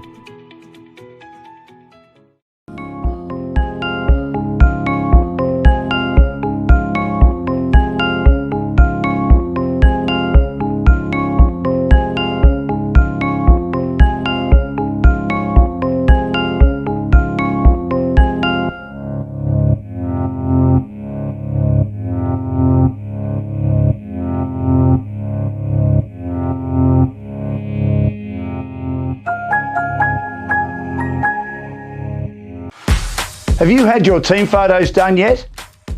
Well, Frankie Photography is the only way to go. Great photos, great designs. Find out how your club can raise money by selling photos online on your very own shop. Check out our website for other great offers such as live premiership posters, end of season awards, tributes and milestones, and gift vouchers are also available.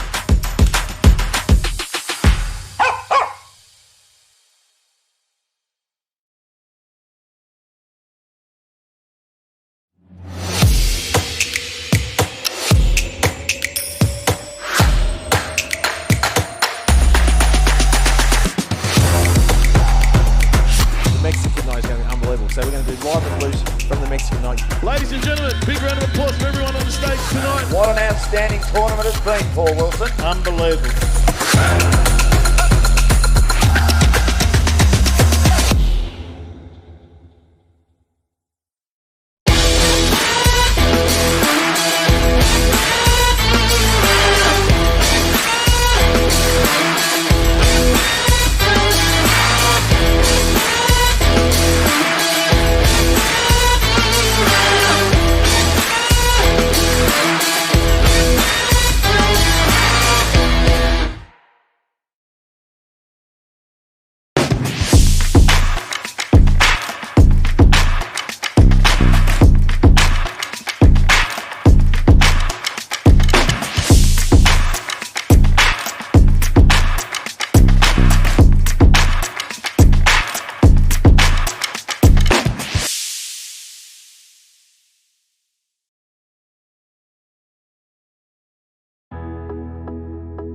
As the real estate industry is ever changing, our priority as a business is to create unity within our office and into our clients' homes.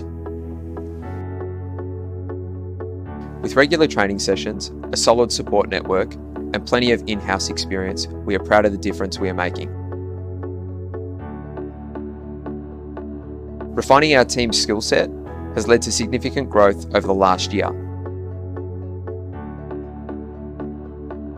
Our senior property management team bring passion, professionalism, and knowledge into their individual roles, ensuring a high level of satisfaction with all clients.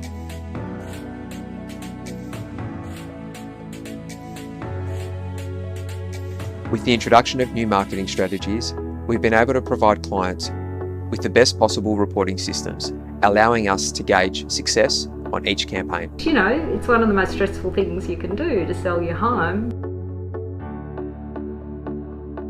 Maintaining long-term client relationships has been a huge factor in our agency's success. We highly value working with our community and have been partnered with the Fitzroy Doncaster Cricket Club for the last 4 years now, and the Venator Club for the past 6 years. Priding our work ethic on honesty and loyalty means a trusting environment for all involved. Our service is driven by the team's motivation to continually improve the real estate experience.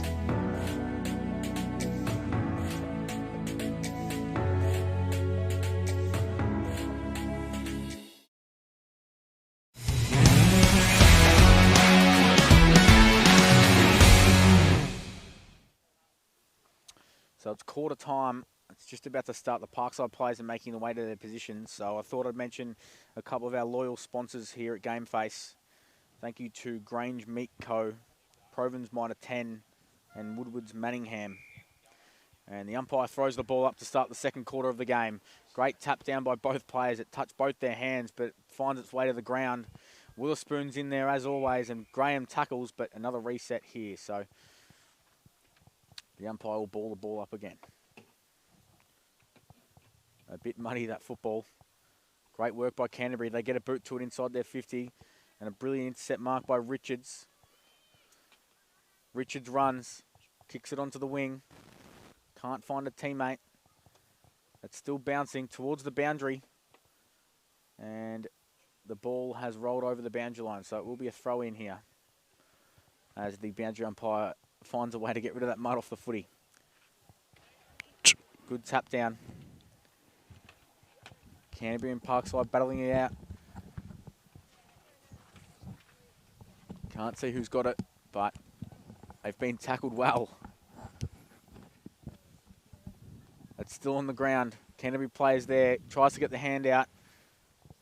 Can't clear it up. Great fend off, but it's a free kick.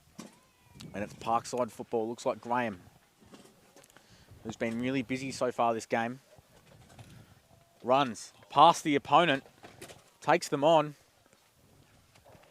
Kicks it inside 50, near the bench. And Canterbury get the boot to it. Looks like Baisley tried to take the mark. Couldn't hold on to it. Witherspoon finds a boot to it. It's a great kick onto the wing. It's going to be 4 players battling it out. Runs past the pack. Great work by Meg McIntosh, who tries to pick the ball up. But a teammate of hers kicks it, gets smothered, and the ball rolls out of bounds.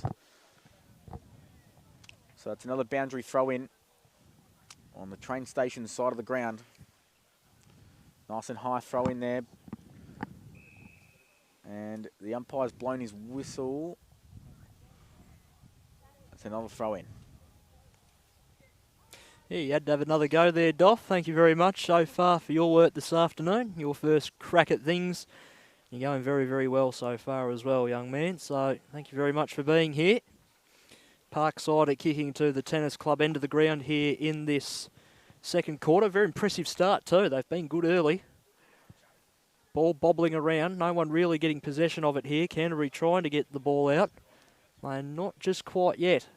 Bending over and picking up the footy there that time. There's a mysterious number 10 there for Parkside, whose number we don't quite have, unfortunately. Comes to a little bit of neutral territory on the outer side. And they get the kick away. Is it going to bounce for anyone for Childersley? It bounces nicely that time for McIntosh. He gets the kick away. It's a high up and under. Comes to ground, trying to pick up the footy there. That time was Steinfort. Couldn't quite do so. Now there's a pounding kick away. That will go in front of their bench. It's dribbling its way towards the boundary line, trying to attack the football there. That time was Perini. Got a full-back running there for Parkside to defend the line, which is good to see. And we'll have a ball up inside the forward 50. So it is at the Canterbury end of the ground, the pavilion end. Great throw up by the umpire. No one taps it down. The ball finds its way to the ground, and it will be a boundary throw in. So near the Canterbury bench. We were told at quarter time, Doffy, that Marlo Graham became a little bit of a TikTok sensation. Yes. With 6 bounces and snagged a goal. 30,000 views, not quite the 85,000 I got once. Long time ago. I don't use TikTok anymore, but Shep mates were a thing of the past before I was doing it. I was dominating before they came along, but nonetheless, congratulations, Marlo. Bit of a TikTok sensation there, and doing very well so far this afternoon. Absolutely, she is. No, she's been all around, taking a few intercept marks and done well for her team so far. They're up by 10 points still, as per the Provins Mitre 10 scoreboard. Canterbury find a way to get it in. Witherspoon's got the football, runs and fends off an opponent, kicks it inside 50 into the centre of the 50.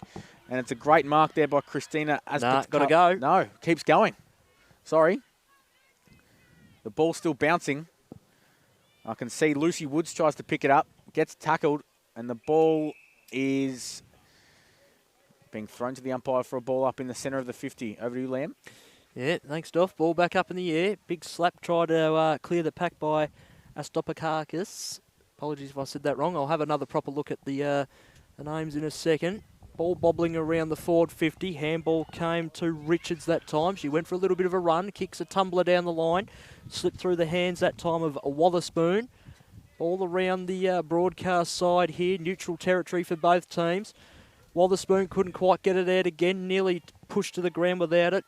That distinctive helmet's helpful to recognise her. Kick that time came from Marlo Graham. Kicks to the railway side. Running onto the ball is Voller. She kicks it down the line. It bounces in front of her teammate that time in Honey. And now Canterbury go back with a little bit of the flight of the ball. And now with the footy here on the defensive side of the wing is Perini. Ball back to the broadcast side, where there's a little bit of open air territory here for both sides to get the football. This time it's Mabbigan who had the footy, but I think the umpire said she's gone too far. And the free kick will go the way of Canterbury and to Lola Perini. Perini with the football now. Plays on. Runs past the person on the mark. Kicks it inside the centre of the ground. Graham's there. She tries to pick it up. Unfortunately, can't get her two hands to it. Tackles the player with the football. It looked like that was Steinford. Canterbury intercept again into the centre of the ground. Looks like, Mamigan gets tackled. Canterbury get away. Kick it onto the commentary wing. Great kick by Matilda Pickett.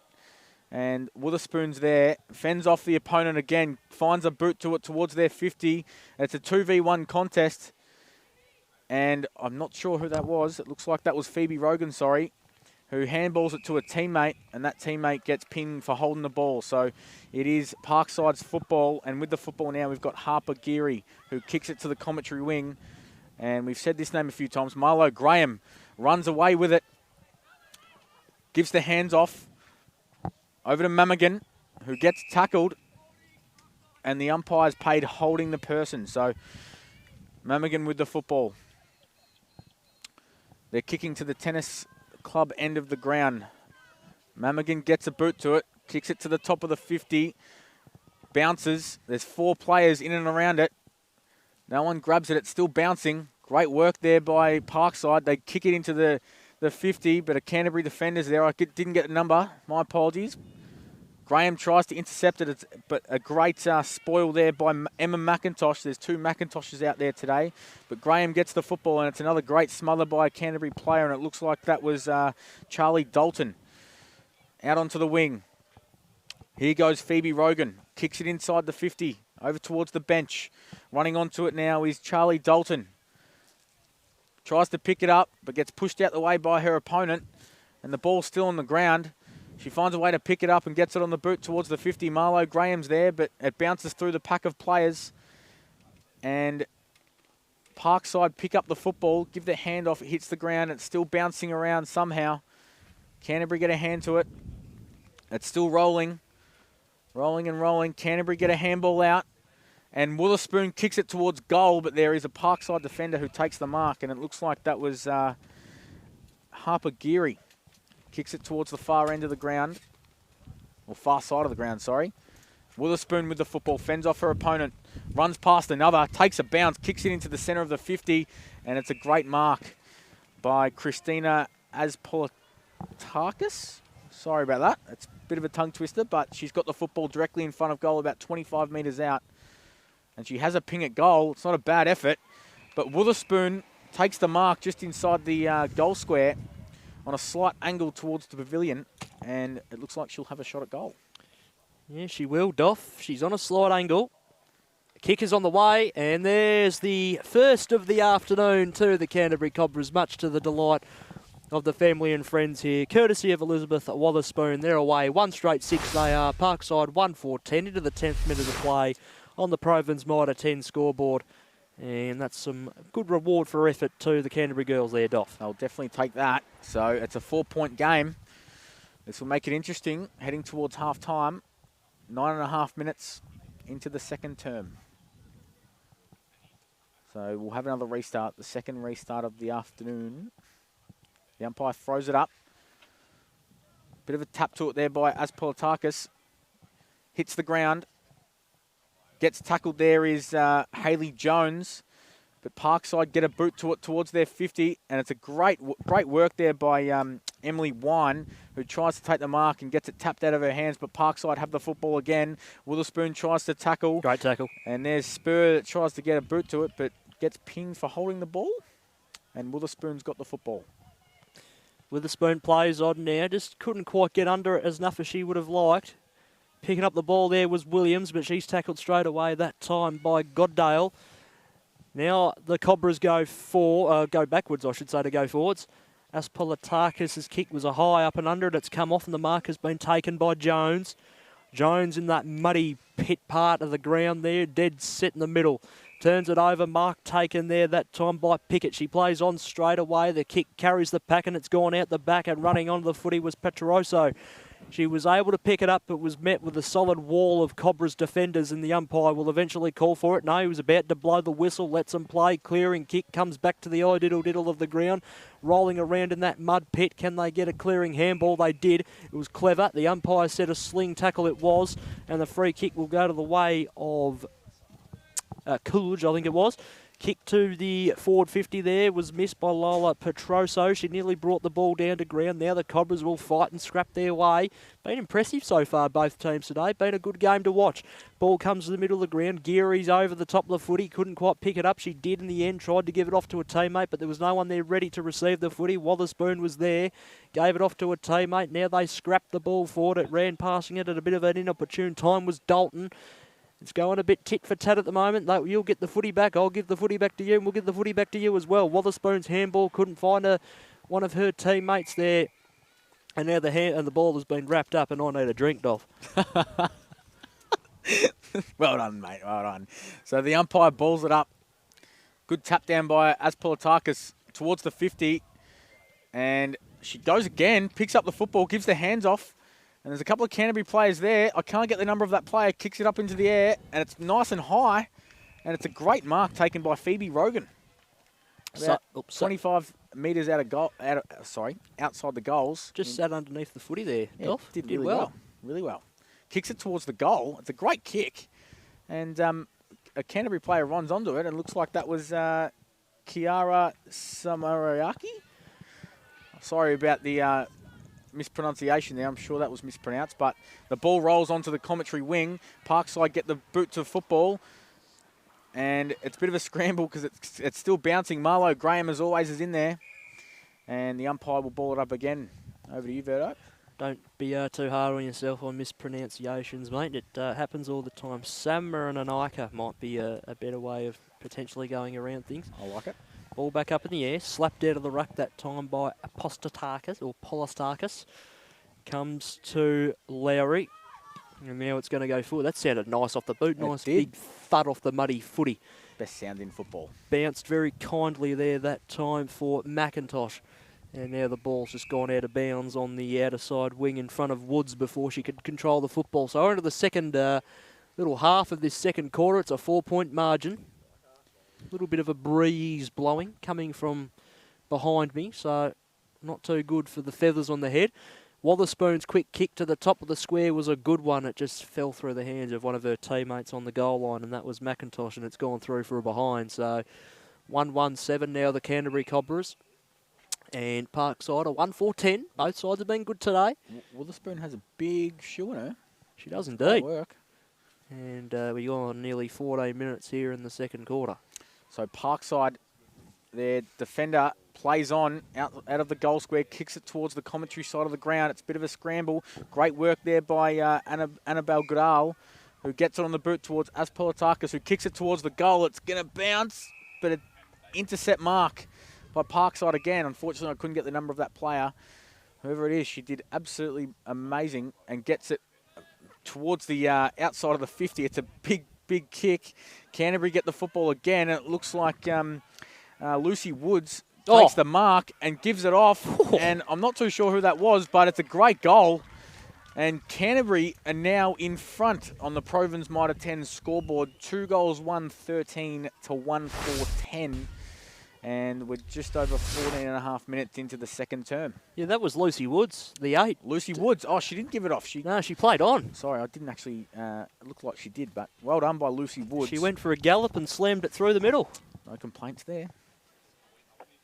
So the ball back in the middle. I tell you what, I wouldn't like to be a midfielder in that muck. I never liked mud, to be honest. Back in the Oz kick days, it was nice, but not now. Yeah, no. Back up in the middle. Both ruckmen there. Fight a little bit of a draw. Marlo Graham picks up the footy. Spun around on the right. Kicks to the railway side. A little bit of a push in the back there that time of Steinfort before she could get the kick away. But the umpire said, no, that was all fair. And the ball's bobbling around that outer side. It's really, really close to the boundary line. Is it going to go over? Still bobbling around. Nothing quite happening just yet. It's brought back to the middle of the ground. The bounce was kind for McIntosh. He had to wait for it, though, which was probably a little bit unlucky for her. Williams got a little kick. Wotherspoon kicks to the middle of the ground. It's going to roll in that mud. It just bounced the wrong way for Rogan. And now Parkside, they're doing really, really well to get the ball out of congestion here. They find themselves with a little bit of space to run through here. That was nicely done there that time. Bit of a high up and under ball. They're just about inside forward 50. The ball bounced nicely for Robley. She kicks inside forward 50. Well done. Played on there that time was Lurie. Kick to the top of the square. They're in a pretty good position here. That was a good tackle lay, but no reward. And now can the Cobras get out of trouble here? I think they can. That was a good kick from Steinfort. And now the free kick has found a free kick for holding the ball. Great tackle there. Look who it is. It's Marlo Graham again. It is Marlo Graham. She played on, slams the ball inside forward 50. Just carries the pack. I'll tell you what, they're in front position here. And there's some good play there from the Parkside ladies. And Sienna Adams slams through her first goal of the afternoon. And Parkside second. They regain the lead. 2-4-16 they are now. Canterbury 2-1-13, 16 and a half minutes gone. Second quarter, Provins Mitre 10 scoreboard. And that was a good piece of work there by Adams. Absolutely. I think it was actually a second. I think she kicked the first goal of the game, Liam. But sorry, I thought I'd correct you there. First day on the job, mate. Don't get too cocky. You're a funny man, but the umpire gets the ball. It's in the centre of the ground. And as Politakis taps it behind her, tries to find the likes of Alexandra Sproul and Marlo Graham once again. I'm saying her name a lot today. Gets on the boot towards the centre of the ground. Tries to find a teammate. Great spoil there by Lola Perini. The ball's bouncing around in that little mud pit, but great work by Wotherspoon. Finds a boot to it towards the Canterbury 50 at the pavilion end. Unfortunately, Meg McIntosh couldn't mark it, but it hits the ground. And it's still bouncing. Parkside find a way to get it out of that little congestion area. And it is Mamagan who finds a boot to it. Voller, unfortunately, couldn't take the mark. It's still bouncing. Voller tries to get in and under and pick it up, but Canterbury find a way to get a boot to it towards their end of the ground. And Wotherspoon again, everywhere. Tries to kick it, Parkside soccer it off the ground on the far wing. And it is a free kick to Canterbury for in the back against Marlo Graham. It's probably the only thing that's gone against her today. She's done really well. Canterbury get the boot to ball towards their 50. There's about 4 or 5 players there, but great boot by Matilda Pickett. Finds a teammate who kicks it towards their 50 in the middle of the ground. There's 2v1. Canterbury have the advantage. And find a boot to it. The ball bounces past Pickett. She done. Shrugs her off like she wasn't even there, her opponent, and gets a boot to it towards the boundary line. Here is Caitlin Robley. Gets the handball to, Sienna Adams. And it's at the top of the 50 now. The ball's bouncing. Canterbury pick up the football and kick it. And almost a mark there by Sproul. It's 2v1. Battling it out now is Lola Perini and Sproul. They get it on the boot. Almost taken the mark by Phoebe Rogan. She's got a teammate to help her. Great work there. Sproul's got the football. Kicks it inside 50. What will happen here? They've got the advantage. A great kick there by the Canterbury player. Sorry, I didn't get the name. And it's bouncing towards the goal square, but there's always a Parkside player there. They've done really well defending, but the ball rolls through for a behind. Yeah, every time the ball goes inside the defensive 50 for them, they always get players back and they play a couple of loose defenders. So really smart, intelligent footy, actually, by the Parkside team there as they bring it out of full back to the broadcast side. Sitting under the football there was Graham, and she shrugged one, she shrugged two, but just did a little bit too much that time, unfortunately. And a free kick will go the way of Wotherspoon, so that's a good head-to-head battle, the 2 and the 6 respectively.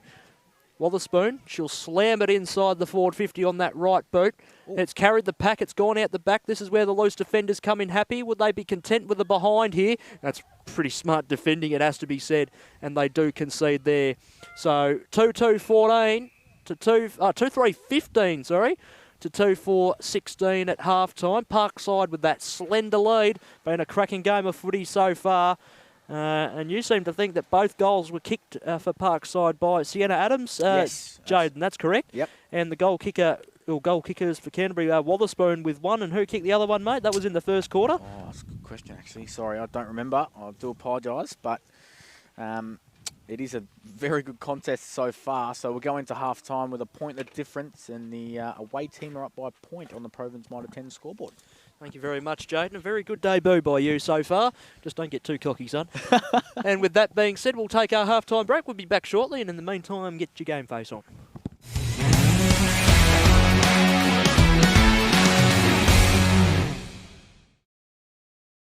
In life, you have to play by the rules. Fit in. Don't be too thin. Or too bulky. You have to be perfect. Try harder. Go faster. Know your limits. Calm down. You shouldn't be doing that. Wearing that. Eating that. Suck it up. Suck it in. Boys don't cry. Girls don't fight. You can't do that. You watch this. There's no right way. No wrong way. Only your way. Anybody. Anytime. G'day to all the Yarra Junior Football League clubs. Gameface is excited to be back in the YJFL again in 2022, and we're here to tell you about how you can get involved in all the great things we have to offer this year. Starting off with our popular digital media services packages. Let Gameface take care of your social media packages with engaging content posted directly to your channels on your behalf. Content will consist of action photography from Frankie, which will bring player profiles, game day promos, motion graphics and more to the next level. Take advantage of a professional media day which puts your players in the spotlight for video content throughout the season. Road Crew will see our team out and about on training nights and game days, interviewing your players and giving your club exposure on social media. Sponsor videos are a great way to show appreciation to your partners, whether posting the ads on Facebook or using the videos to promote them in the club rooms. Recognise your award winners and milestone gamers with poster designs. Printing is also available for a memorable recognition piece. Select a package which includes Game Day Vision, and your club will receive 2 games filmed siren to siren with a highlights package to get everyone excited and engaged with your sponsors. And finally, our very popular live stream broadcasts. Along with our weekly broadcasts at YJFL HQ Ford Park, if you become part of the Game Face family, we'll set up the broadcast team for a live stream day at your club, featuring all the live action for 2 consecutive games with full play-by-play commentary and on-screen graphics. Rotate parents, players or sponsors onto the broadcast for interviews and special comments, and make this the day that your club is up in lights. Select a package that fits your club's needs. Inquire with us today to find out how you can get any of our services for your club in season 2022. And get your Game Face on.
Do you want to generate $2,000 a week for your club?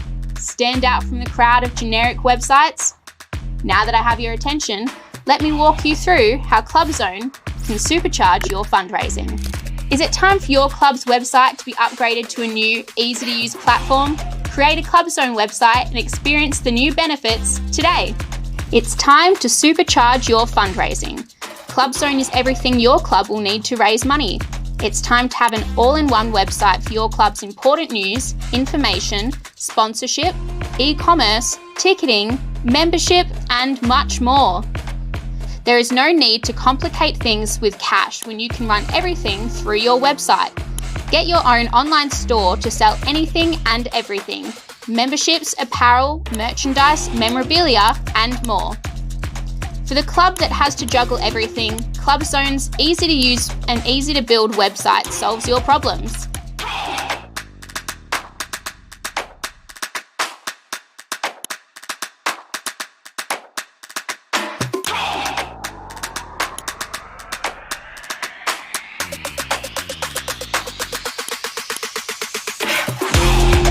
No need to update the latest news on your homepage. ClubZone will have an auto-generated newsfeed straight from your Facebook feed. Open up your club's sponsorship opportunities and showcase and sell packages online to build their exposure. Set up fundraisers like never before with a fully automated raffle system. Ensure that you keep your fundraising events professional. ClubZone's integrated ticketing system is for all of your online and physical events. Take things to another professional level with ticket scanning functionality.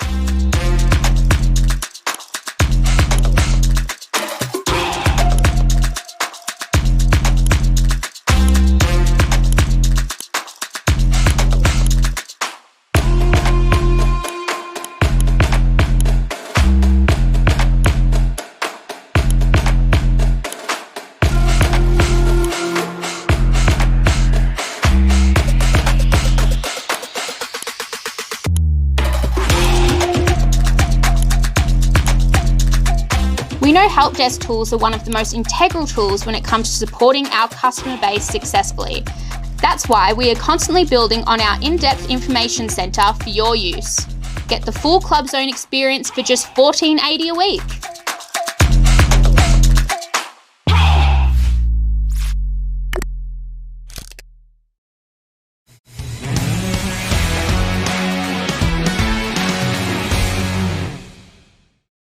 In life, You have to play by the rules.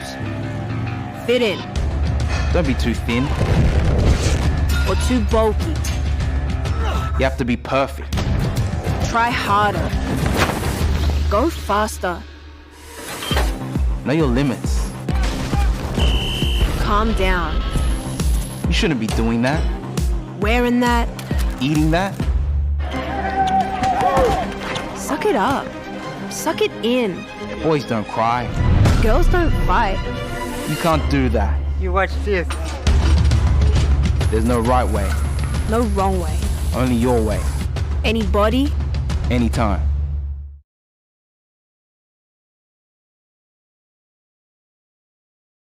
Hi everyone, it's Tim from Growth Syndicates Australia. So we're here at the Canterbury Sports Ground once again. Half time, third quarter about to begin between the Canterbury Cobras and Parkside.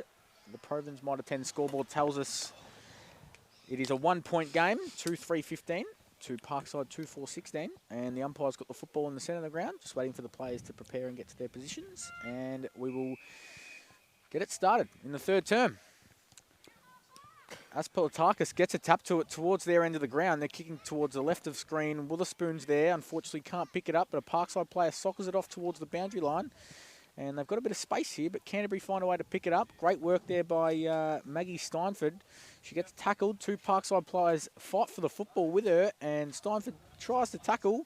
The ball's still moving, and it is now a ball up. Emily Richards tried to get it out, but unfortunately the umpire blew the whistle. So the umpire throws it up.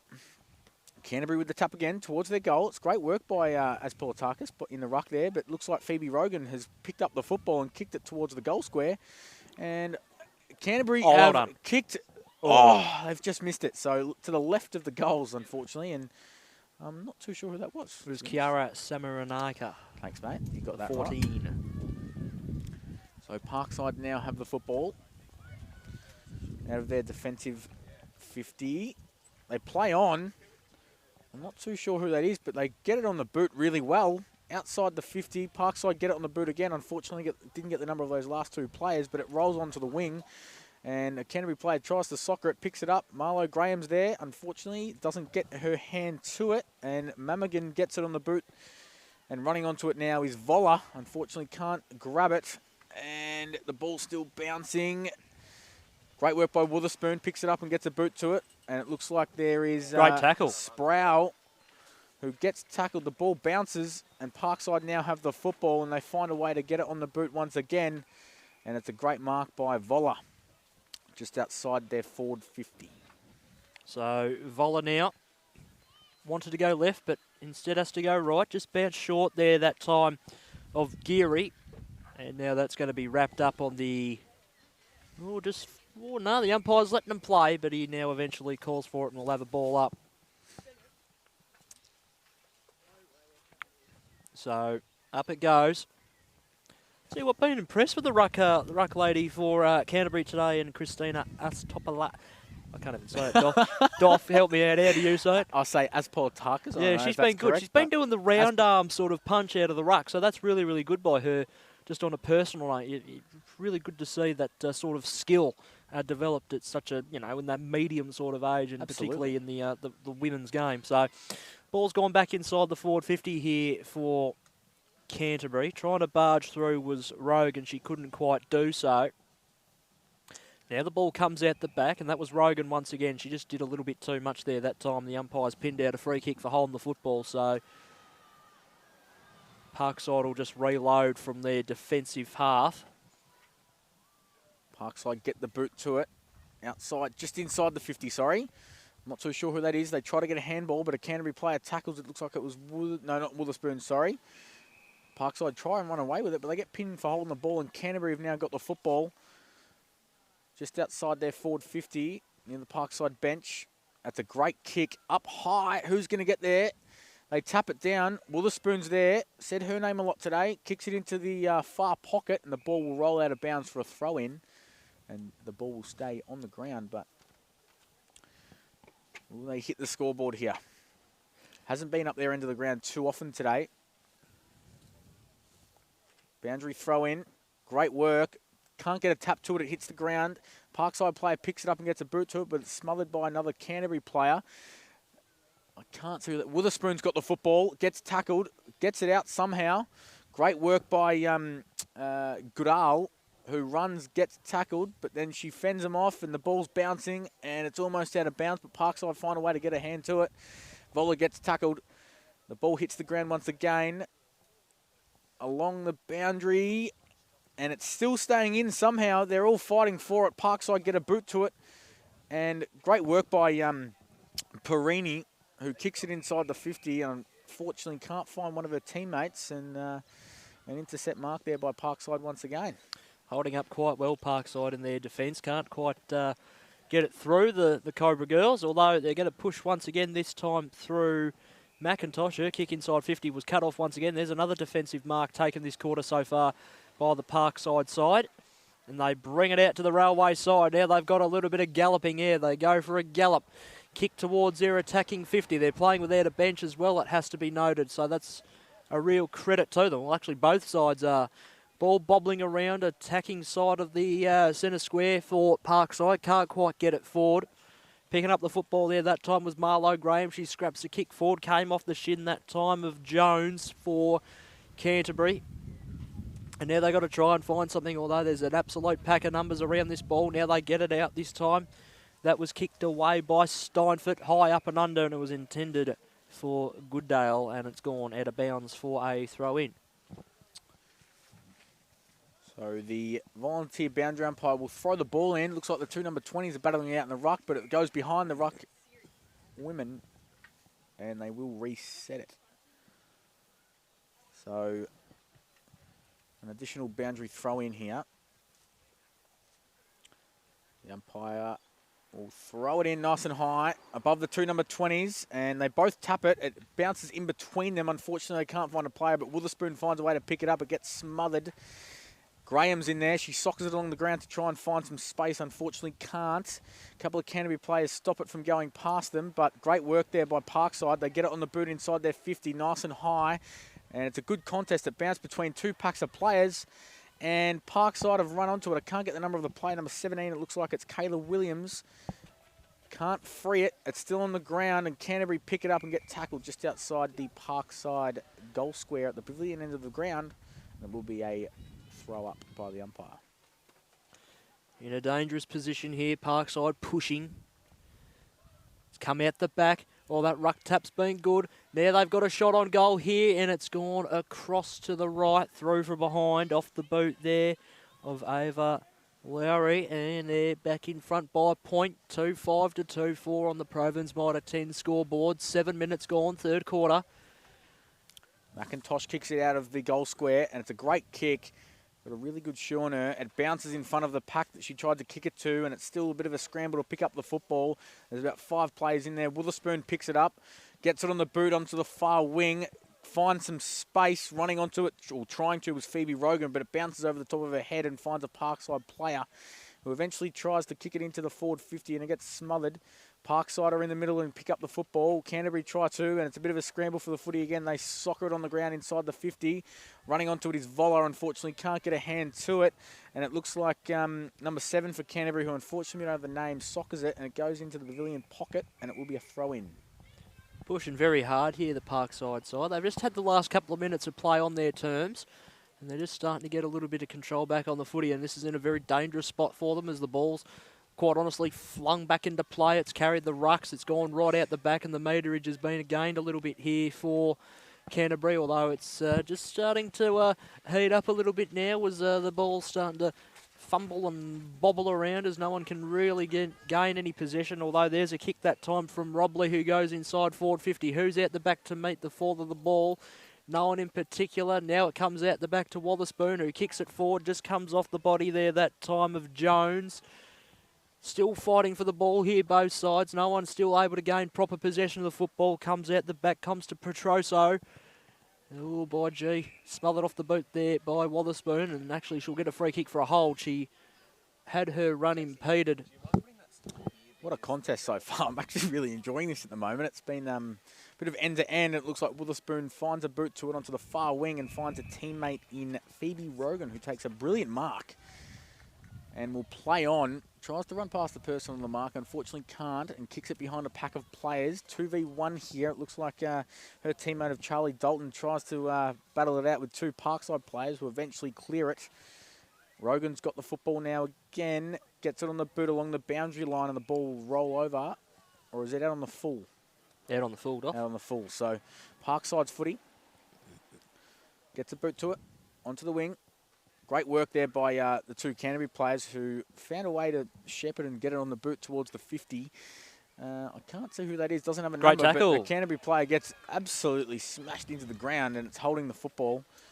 And Parkside have pretty much built a wall.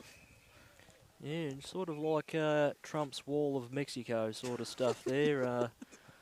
Crunching tackle there as well. So they're they're lifting here, Parkside. Even though they've actually got the lead by a point. It feels like they might be even a little bit more in front, but it's just not showing on the scoreboard. Ball comes to the railway side, neutral territory for both sides. Umpire circling. Bodies trying to they're flying everywhere, just trying to get this footy out. It's rolling and bobbling around. Wotherspoon runs onto it, actually ended up just running past it a little bit, so she's hovering out the back of this pack. Almost copped a boot to the head there. I'm not too sure who that was. Ball rolls in. Sorry, Lamb, but the ball rolls into the 50. The tennis club and Parkside get a boot to it towards the boundary line. It's rolling across. I'm not too sure who's running onto it. It looks like a Canterbury player is doing really well and fends off a player and finds a boot to it, but it will roll out of bounds. Sorry to cut you off there, mate. You can continue on if you'd like. That's all right, mate. Happens all the time. It's nearly gone to where your car is, Doff. Yes, exactly. Ball back into play. Massive fist out of the ruck there once again from the Canterbury ruck. Been impressive. Just flowing the right arm at it. Head over the full ball that time by Richards of Parkside. She did have it. Once again, throw in on the outer side. 11 minutes gone. 1 point ball game here in the third. Nearly cleared both of the rucks. Bounce was very, very kind and kicks to the middle of the ground right near that mud pit, although the Cobras are going to come back with a bit of clear air. They kick to their forward 50, bounces kindly. Little bit of running has to be done here. Done very nicely there that time, Woods, although she lost the footy at an inopportune time, and Parkside could be away again through Adams. Adams kicks one just to a little bit past our broadcasting area here. Running onto the ball in a one-on-one is Robley. She's up against Basley.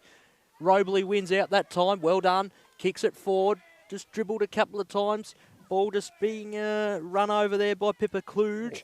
And now, umpire was about to blow the whistle. He's letting them play. They've been good today, these 2 umpires. Ball bobbles out the back. Had it stolen there that time by Robley once again. All the ball's inside. Forward 50. It's a 3-on-1. How good can the Cobras do here? Reinforcements now turn up. They've locked it up really, really well. And eventually, no, still going. Taking some important seconds and minutes off the clock here, really, are both sides. Ball comes out the back. Handball came to Richards. Kick to the pocket is going to be bouncing on a good length and out of bounds for a throw-in. Great battle for the football so far. Both teams can't find a way to score because the defence are that strong. And the ball is at the cricket net pocket. So the volunteer boundary umpire will throw the ball in towards the 2 ruck women, who will battle it out again. It's gone behind the back of him. It bounces. He's going to have another go. It's free kick for a push, actually. Oh, wow. Non-officiating umpire on the edge of the 50. Fair enough. So whose football's that? It looks like it's Alexandra Sproul with the footy. Said her name a couple of times today as well, which has been great. She kicks it really well up in the air towards a pack. Good mark. Yeah, Witherspoon with a brilliant mark just outside their bench. Alongside the boundary line, kicks it down the line, tries to find a teammate. It rolls towards number 7. I don't have a name, unfortunately, but great work by Phoebe Rogan, who tries to find a teammate. Good Parkside kick it out in towards their 50. Over near the cricket net, alongside the boundary line. A lot of Cobras around the footy, and they get it and kick it out again. Great work and a great effort there by Lola Perini. Unfortunately, can't take the mark, but her second and third efforts were commendable, and she finds a teammate in, Alexandra Sproul, who kicks it into the centre of the ground. It's a 2v1, and Parkside didn't have the advantage there, but found a way to get it on the boot somehow. Canterbury have now got the football. Good tackle. Yeah, well done. It looks like, couldn't get a boot to it. Great effort there by Meg McIntosh, one of two McIntoshes today. Witherspoon, another name we've said a lot today, gets the football, handballs it out of the contest, and there's a lot of Parkside players there, but Canterbury find a boot to it somehow. Inside their forward 50, it's just about to roll out. Parkside try to run onto it. Unfortunately, there's no players around, and it's high contact, and it's a free kick to Canterbury. And with the football currently is Annabelle Goodall. I just want to say, this umpire here that's officiating, the one without the hat, very energetic, isn't he? Yeah, he loves it. It's great. He's loving it. He's going well. Ball inside forward 50 for Canterbury, or just about. Picking up the football there that time was Geary. And the umpire very enthusiastically says, hold the ball. And a free kick will go to Canterbury, and specifically to Meg McIntosh. Her kick's inside out tumbler. And it's been cut off that time by Eva Farrow. Or Farrow? Be a silent X in there, that's for sure. Was never really good at English. I'm only joking. Kick to the outer side. Sitting underneath it was the Canterbury player. Just probably dropped it a little bit there. Umpire very lenient there. Kick is just to the shy of the boundary line there. They managed to keep it in. Witherspoon was spun and kicked it and spun at the same time, I should say. Getting what I want to say mixed up. Ball comes to the middle of the ground. First time that's happened, Matt. No, don't be. You're pushing it. Free kick goes the way of Pickett. In the middle. Kick to the outer side's a good one. Copped a little bit of a clip at the same time by Witherspoon, but still managed to hold the mark. That's good footy. Parkside push it forward a little bit. Bounces in front there a little bit unkindly for Eva Farrow, but comes back to the middle of the ground, just went through a couple of sets of hands. Little cheeky handball, or they might be on here through the diddle of the ground. They might be on inside forward 50 now. The bounce just has to be kind. Ball went past Pickett, but she's still there to try and butter up and go a second time. The reinforcements come for the Cobras, but the reinforcements for Parkside come in at the same time. It's a battle from both sides. Coming away with the ball now this time was Woods. Woods' kicks a tumbler into the middle. It'll just stop on the mud. Running past the ball that time was Rogan. Oh, they're fighting and scrapping for the ball. Here's McIntosh again, and she was met harshly, but the umpire said in a harsh, correct way. Holding the ball, free kick going the way of Parkside. They'll reload and they'll go towards their forward 50. And now Canterbury have got the football and they get the boot outside the 50 into the mud pit again, your favourite area of the ground, Liam. Yep. And it's still a bit of a scramble to get that ball into their hands. I can't get a number of the player there. It looks like it was number 15 in Charlie Dalton who tries to pick it up and gets tackled. Parkside get the football, throws it out. Unfortunately, the umpire didn't see that. Witherspoon with the football, gets the boot to it about 10 metres away. And a Parkside player in the likes of Evie Mamagan gets it into the 50. Great work by number 7 for Canterbury, who can't find a teammate. No, they do. They get a teammate in the likes of number 1 in Emma McIntosh, who kicks it towards Aspolalakis and tries to find another teammate in Meg McIntosh, but unfortunately they couldn't take the mark, and Parkside try and run away with it on the far wing. Yeah, they do indeed, but only as far as this time Gooddale. And another great tackle done for holding the ball that time. Free kick going the way of Parkside. Real end-to-end here. I love this. Yeah, it is. It's back and forward, push and shove, tit for tat. Love it. Good contest between those two sides. Ball still bobbling around on the wing. 17 into the 18th minute of play. It's a 1-point ball game. Could have another close game.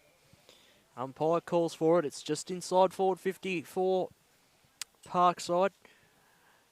Ball back up in the air as Polalakis just slams it forward with the right hand. Been impressive really all day. Really well. Kick. Oh, sorry, mate. Go. Yeah, kick to the middle of the ground there. McIntosh nearly picked it up, but the umpires found another free for in the back. Free kick going to the way of Parkside, and Lily Anson will be the recipient. Sinks the right boot into it, but sitting underneath it was Witherspoon. Couldn't quite bring it to ground. She copped 1 for 2 high. Non-officiating umpire saw it. Witherspoon now. She'll take her time, settle things down. Good kick. Middle of the ground, went through the hands of Jones. And now they're away again. There's the big number of 92 of Anya Voller. And it's been turned over. As Polalakis kicks it onto the commentary wing. There's a couple of teammates there. Unfortunately, Phoebe Rogan couldn't take the mark. It's still bouncing around somehow. And there's 2 Parkside players. Eventually, the likes of number 26 of Isadora Spur kicks it towards another teammate. It's on the the 50-metre line. Unfortunately, Voller couldn't pick up the football. There's a couple of Canterbury players in and under, and it will be another stoppage just outside the pavilion on the 50-metre line. And the umpire with the hat grabs the footy, and the two number 20s respectively will go up for the ruck contest. Great work there by both ruck women, who unfortunately can't tap it, but Marlo Graham again finds a way to get her hands on the football, which I've said a lot today, kicks it in towards the pavilion pocket. It's bouncing around and it's a bit of a scramble, and the umpire's paid a free kick for high contact to Canterbury, I'm pretty sure. Yep, so they'll just have the last little bit of control of the footy here as we start to turn for the three-quarter time siren. Going back with the fly of the ball and not being able to bring it down was Graham. Hit the ground rather heavily. Ball comes to the outer side. Running onto the football here was Spur. They're trying to wrap the ball up, or could they score from here? Canterbury, they've gone through the middle of the ground, gained a little bit of territory, has nearly come out the back. Picking it up nicely there was Pickett. Pickett goes forward. No one there really to pick up the footy. It's rolling and tumbling around. It comes to the broadcast side. They've got a few numbers here. Do Canterbury running past the ball. That time was McIntosh. She evaded one. Couldn't evade the second one, but no, it's a free kick for a little bit too high. Fair enough there too. Yep, free kick will go her way, and that'll be the siren, unfortunately. Yep, so Meg McIntosh kicks it, and the siren's gone here at Canterbury Sports Ground, and the Provins Mitre 10 scoreboard tells us it's still a 1-point game. 2 goals, 4-16, 2-5-17. Parkside have the advantage, and we'll head to three-quarter time break. Thanks for that, Liam. That was a good third quarter. Bring on the last. Get your game face on.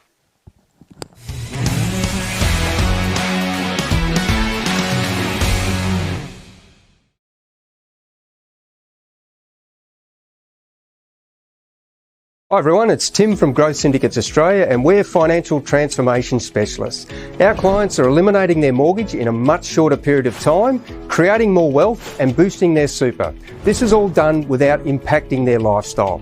Sounds amazing? Well, let me explain a little bit about the GSA Advantage. With clients all around Australia and a head office located in Elsternwick, our team of very experienced professionals enable unique and exclusive property investment opportunities through wholesale investing for clients to achieve specific outcomes. Our current projects are located in Brighton, Malvern East, Kew, Glen Iris and Mont Albert North. It all starts with a friendly phone discussion to then arrange a meeting to provide you with a clear picture on what GSA achieves for our clients, and with no charge or obligation, see where these results can apply to you. So check us out at growthsyndicatesaustralia.com. Give us a call on 1300 205 556. I'd love to have a catch-up coffee with you at your place or our office. See where GSA can improve your financial position.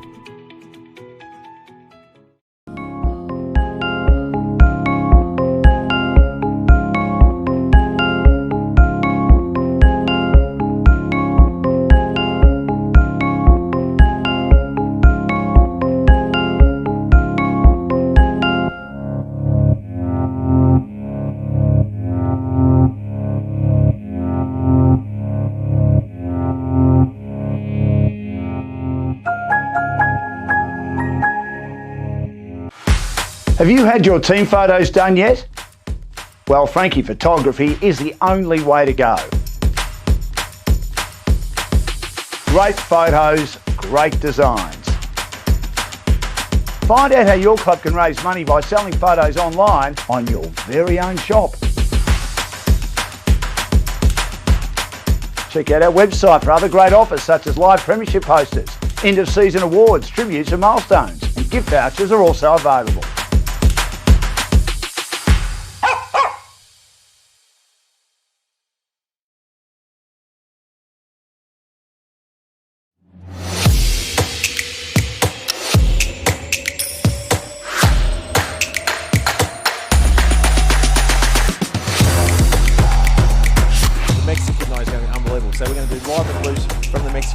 Ladies and gentlemen, big round of applause for everyone on the stage tonight. What an outstanding tournament it's been, Paul Wilson. Unbelievable.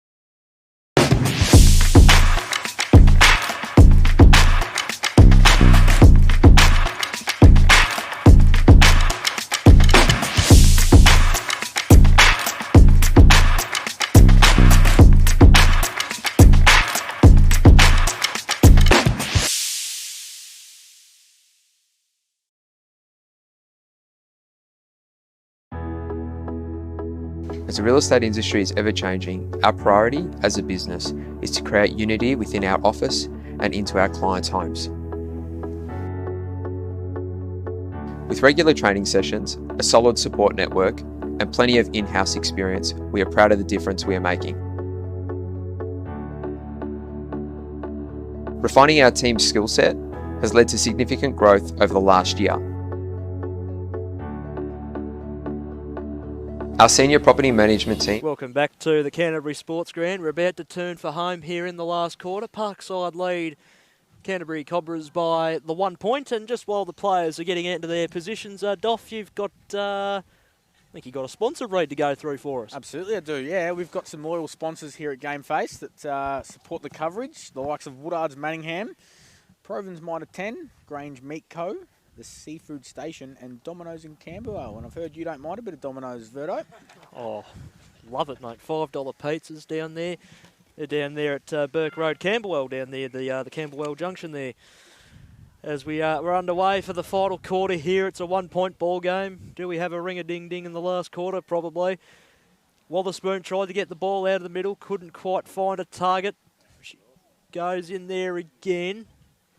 There's just an absolute ton of players around this football. And now it's Wotherspoon again. Forced a handball forward. Couldn't find Sproul with the handball. Now they go inside forward 50. Can they hit the front early in the last? It's been one of those games. Toing and froing, back and forwards. Now the umpire calls for it. Did you know that Woodards and Manningham are over 100 years old, Doff? No, I didn't. actually. Well, there you go. It's well done by them. They're down there in Doncaster. Go visit the team there if you're buying, renting or selling. Woodards and Manningham, they are our naming rights partner for today. Ball back up in the air. It's come to the railway side. Clearing kick, gains a few metres, just slipped through the hands there that time of Lola Petroso. It's dangerous times for Canterbury. First goal's important, and particularly in scrappy conditions like this. You're going to have to make your move soon. 20-minute quarters as well. You got a ball up on the outer side. So the umpire will throw it up. Both ruck women tap it. They both get a hand to it. Witherspoon gets a boot to it alongside of the boundary line. And the Canterbury player is Alexandra Sproul. She fends off a couple of players and kicks it inside the 50, but there is a free kick to them as well. And can they hit the scoreboard first in the final term and maybe get the advantage? No, it's the umpire's. No, he's given it to a player. And it looks like number 15 of Charlie Dalton has got the football. She kicks it into the pocket. Witherspoon tries to run onto it, and the opponent of Parkside get it out and clear it. So it's bouncing around outside the 50 alongside the boundary line. Parkside player picks it up and almost slips over, runs past two Canterbury players and does really, really well and finds a teammate in number 9, Lola Petroso, who can't mark the football. And it's a bit of a battle here, and the ball stops, and there will be a stoppage and a ball up on the far wing towards the train station, directly in front of the commentary. So the umpire waits for the ruck nominations, and of course, as Polakis is there again, can't get the tap that time. It's probably one of the only ones she's lost today, and Parkside and Canterbury are still going really well, but the ball rolls out of bounds, and it will be another boundary throw-in exactly the same spot where they had the ball up. So throw in, and the rucks tap it down. Parkside get the tap. Witherspoon gets it on the boot towards a teammate, and it looks like that's number 19, Annabelle Goodall, with the football, who kicks it inside 50, does really well, and it falls through the hands of Hayley Jones, and the ball's still bouncing. Witherspoon again gets it on the boot. It's in the middle of the 50, and Parkside have got the football. The player gets tackled. Parkside and Canterbury, I don't know which player's got it, but the ball's still bouncing around alongside the boundary line. And no, Canterbury get the hands off, and now it rolls out of bounds. So it's been a bit of a scramble for the footy so far this fourth term, Verdo. Yeah, it has. You eventually got the word term out there at the end, Doff, but I was a little bit like that my first couple of goes at it. The ball was back in, and the footy just actually landed on a good length over there at the cricket nets in the end, as the umpire calls for it about 25 out from home. First goal's important. We've gone 3.5 minutes just ticking some important time off, a little bit like Geelong were last night against West Coast. Oh, hold the phone. We've actually got a shot on goal, do we? Sproul with the footy. Yes. Got a fairly long run up, so we'll see how she goes here. She's about probably 35 metres out in front of her bench. Gets a good boot to it, but unfortunately finds an opponent. So a Parkside player marks the football really well. Another intercept mark. Their defence has been impressive. Oh. But the umpire's paid 25. Have they? I don't think she's realised. What's the 25 for? I think the protected zone potentially. I think Elizabeth Witherspoon just encroached on the mark a little bit too much there, Doff. It happens. It happens. We've all done it. So Parkside now, and it looks like Matilda Pickett with the footy. She's done really well today in defence for Parkside. And she gets a boot to it, a really well-run kick. Marlo Graham almost takes the mark. Unfortunately, it falls through her hands, but one of her teammates is lucky enough to pick it up. Witherspoon's in and under as always, and handballs it to a teammate. Looks like that was Maggie Steinford. Unfortunately, can't get a boot. It is a free kick to Parkside for some reason. I didn't see the umpire signal there. And on the boot there is Mamagan. Good kick. Graham's there, goes over the top of her and rolls out of bounds. So we are just under 5 minutes into the fourth quarter, and the Provins Mitre 10 scoreboard again has not changed, and it is a point the difference to Parkside. Yeah, that's right, Duff. 2-5 plays 2-4. It's just taking our time getting the footy back. Intriguing contest so far. I'm actually went out of the ground. Yeah, it did. So oh, hang on. Has it hit my car? What a shame that would be. Ball back into play.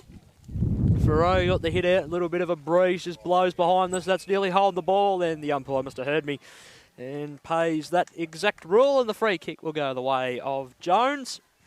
Be a good umpire, I reckon. Yeah, I would. I do it, Doff, but no, not too frequently, unfortunately. And the ball went out of bounds before Emma McIntosh could run onto it, and we'll have a secondary throw in. We're into the 6th minute of play. It's flown.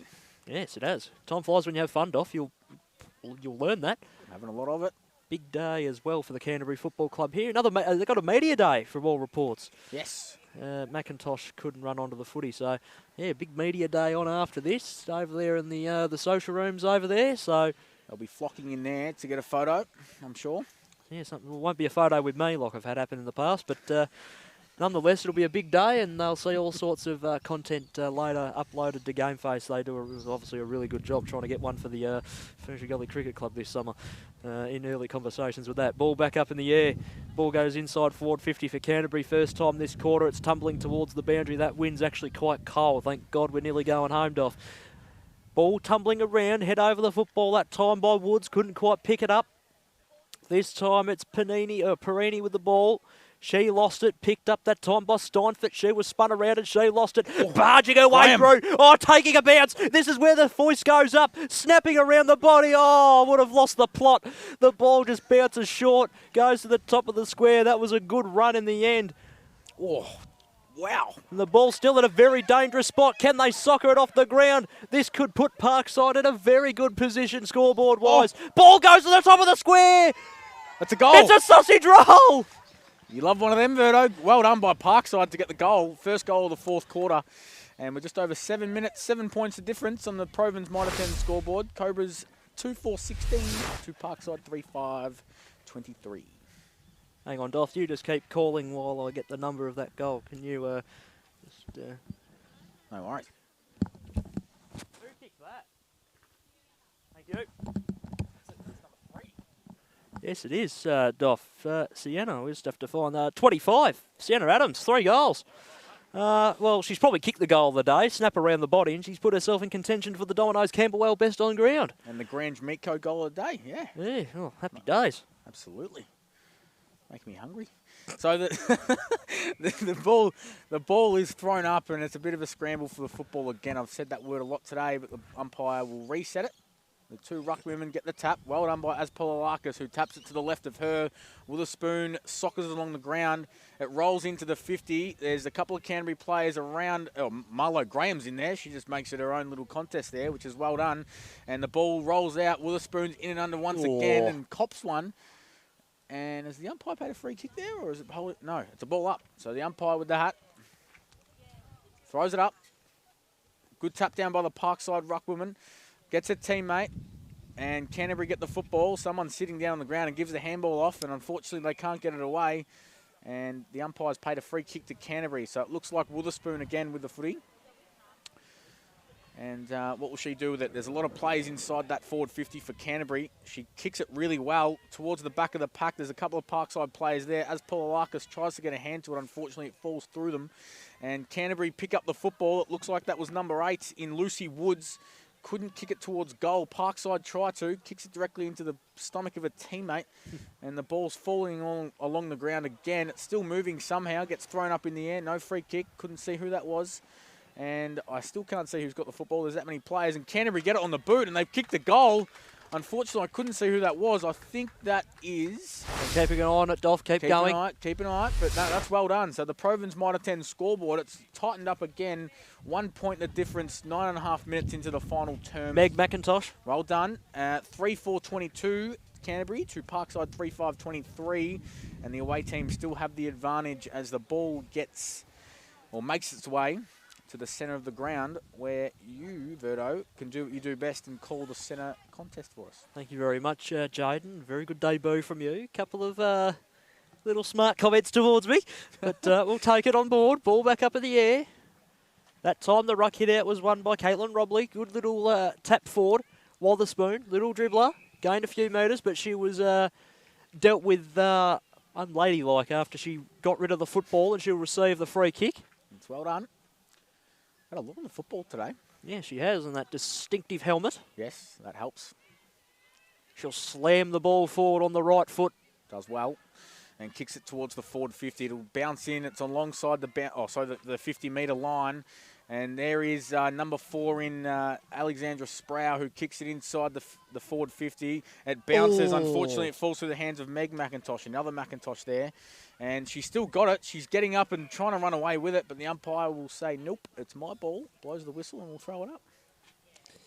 Dangerous times, God almighty. Is a draw out of the question? I don't think so. We're inside the last 10 minutes of play. Ball back up, kick smothered off the boot of Emma McIntosh. Her sister, I assume, kicked the last one in Meg. Umpire stops it again. 11 gone. Final quarter, 1 point ball game. This is the third game. Close one of the weekend so far. I've commentated. I don't think the voice will take too much more. Thank God Jaden's here. Wotherspoon. No, hold the footy, is it? No. I think it's a free kick to Canterbury for high contact, potentially. Yeah, no, the umpire is marking centre. Yep. So Wotherspoon will get the free. She's got a big shoe on her. She can go all the way here, I reckon. To make her team get into the lead. She gets it on the boot, and it's a great kick, and she slotted it. So well done there by Elizabeth Wotherspoon, who finds a way to kick it that far over the top of the pack on the goal line, and 6 points to the Cobras. 4-4-28, 3-5-23. Canterbury Cobras have the advantage thanks to the Provins Mitre 10 who've sponsored the scoreboard today. And we've just got under 12 minutes to go in the final term here as the umpire walks into the centre of the ground.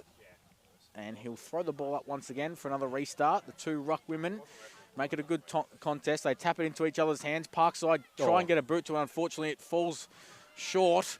And Canterbury have a player on the edge of the defensive 50. They kick it into the centre of the ground. Unfortunately, it fell through the hands of Sproul. It's still bouncing in a little mud pit. Verdo's favourite part of the ground. It's still rolling. And great work by Annabelle Goodall, who tries to run away with it. But Parkside, unfortunately, tackle him. And it's a free kick to Canterbury.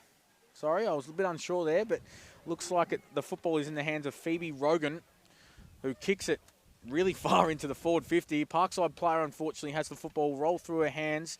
And Wotherspoon now, again, with her big shoe, gets it on the boot into the centre of the 50. The ball bounces around. Oh, that is unbelievable. And that's on the ball. Oh, no. There we go. Unfortunately, a good moment turns into a bad one. But that's well played there by number 8, Lucy Woods. She did really well. Over to you, Verdo. Woods' kick to the broadcast side was a good one and marked by Pickett. What are you giggling at, mate? Pickett goes down the line. Just went through the hands there that time of Adams, who's been magnificent today. She's tried to shove her opponent forward. She's kicked the 3 goals today. Sian Adams, very impressive for Parkside today. They're 5 points down with 6.5 minutes to go. The umpire slams it back up in the air. I'll give the ruck contest to Parkside there. Quick kick forward came that time from Steinfort. Awful lot of numbers around this footy. A clever little spin that time by Evie Mamigan. It comes to the middle of the ground. How's the ball going to bounce? A little bit unkindly there that time for Honey. And now they run away with it this time through Ween. They go inside the forward 50. They'll go again Parkside. Can they get a mark here? Just bounces unkindly once again for Adams. Can it come out the back? No. And, that's a nice little mark. Just landed nicely there for Woods. So now, Woods can take her time. Sorry, Doff, I'll give it to you in a sec. Woods goes inside the forward 50, looking for Wotherspoon. She's in a 3-on-1. Oh, how's that for a pick-up? Lost on the left hand. Gets around one. She'll have to set this up. Goes on the left foot that time to the top of the square, but loose defence wins out. Ball comes to ground. It was Spur who was there for Parkside. Had to go a second time. Gave it off to a teammate that time, and Adams, who's followed the ball down. Oh, crunching tackle there laid. No opportunity, says the umpire. It comes out the back. Look at this for a bursting run. Nearly did too much. She did. Oh, it was a good run by Sproul while it lasted, and the free kick will go the way of Parkside in their defensive 50. So Parkside have now got the football. Gets it on the boot towards a pack of players. There's a Canterbury player of Emma McIntosh who unfortunately can't mark the football. And Witherspoon picks it up, gets tackled, and the umpire will reset once again. And we're just under 15 minutes into the fourth quarter here, so 5 minutes to go. An enthralling match between these two sides. The umpire throws it up. The two ruck women get a tap to it. Looks like Aspilakis won that for Canterbury. Parkside get a boot to it. It's on the edge of the 50. Two Canterbury players try and go for the mark. No communication there, but they've done really well. And unfortunately, Goodall gets tackled, but Canterbury get it on the boot towards their 50, and running onto it is a couple of Parkside players, it seems. It's on the far side in the cricket net's pocket. Witherspoon picks it up. So that's not Witherspoon, my apologies. But Canterbury pick it up. The ball's still bouncing around. They try to get a boot to it towards their goal. Canterbury again get a boot to it, but it gets smothered and it bounces towards the goal square. Parkside have got about 3 players running onto it. They help each other out, and they've done really well. They've cleared it out, well, trying to, but finds Goodall on the edge of the 50. And here we go. Meg McIntosh gets tackled. 3 Parkside players help each other out. The ball's bouncing around. It's run past the pack. 3 Canterbury players try and defend against number 19, Lucia Oddie. But the ball bounces out of bounds, and it will be a boundary throw-in. Over to you, Verdo. Hunting in a pack there with the Cobras. There's about 6 of them running onto that contest. It's like they were hunting for food. Ball tossed back into play. Tap out one that time, but probably both of them. I'll split the points for them. Bobbling around, handball comes out. No one can really gain possession of the football except this time it comes to Woods. She kicks inside the forward 50, just bounces unkindly for her teammate that time in Rogan. It comes out the back. Umpire's keen to blow the whistle. He's got it up near the mouth. Nothing going towards just yet. Kick on goal. Is it going to go across the face? Yes, it does. Nearly bounces on a good length. Somehow stays in, and now it's gone out of bounds. And for a throw in. Yep. A little bit of cramp going on here. Just out in front of us here for a Kate Robley, I think it is. I'd be the same if I kept playing out there. It's like you're playing cricket, mate. Boundary throw in here. So the 2 ruck women unfortunately can't get a hand to it. It bounces behind the 2 ruck women. It bounces around still. Canterbury in Witherspoon gets it on the boot towards goal. And handy point. Yeah, handy point. Very handy point. So if Parkside get the ball up there into the ground and kick a goal, it's going to be a draw, it seems. But they've got a lot of work to do to get it up there. So Parkside now play on towards the commentary box, kicks it onto the edge of the 50. It falls through the hands of 2 players. It bounces around. No one's got possession of it. They can't pick it up. They try to, but they're getting tackled. Witherspoon at the back of the pack gets it on the boot into the 50. He's got a big shoe, and it bounces towards the boundary line, but it bounces towards the goal in the end. And a Parkside player of number 20, Geary, runs onto it. Well done there not to concede the point. Yes, smart play. Absolutely. And here we go. Marlo Graham, TikTok sensation. Kicks it. Keeps bouncing. A couple of Canterbury players are there. Great work. Gets tackled. Oh, here we go. Again. Gets tackled again. And the ball will stop. And the umpire will ball it up with 2 minutes to go exactly, and the Provence Mitre 10 scoreboard tells us it's a goal of difference still. As Poulakis gets the tap and taps it down to Goodall, who's been really good in the second half, I reckon. Inside 50, but, Williams kicks it away towards the boundary line. There's a few players running onto it. Great work by Witherspoon, who gets it on the shoe, and it rolls out of bounds. So we've got a minute and a half to go here at the Canterbury Sports Ground. And it's been a great contest. So the boundary umpire will throw the ball in. And the two ruck women, oh no, there's just the one. So the Parkside player taps it to their advantage. There's a couple of Parkside players there. Couldn't gain possession and get it out of there, but the ball will roll over the boundary line once again.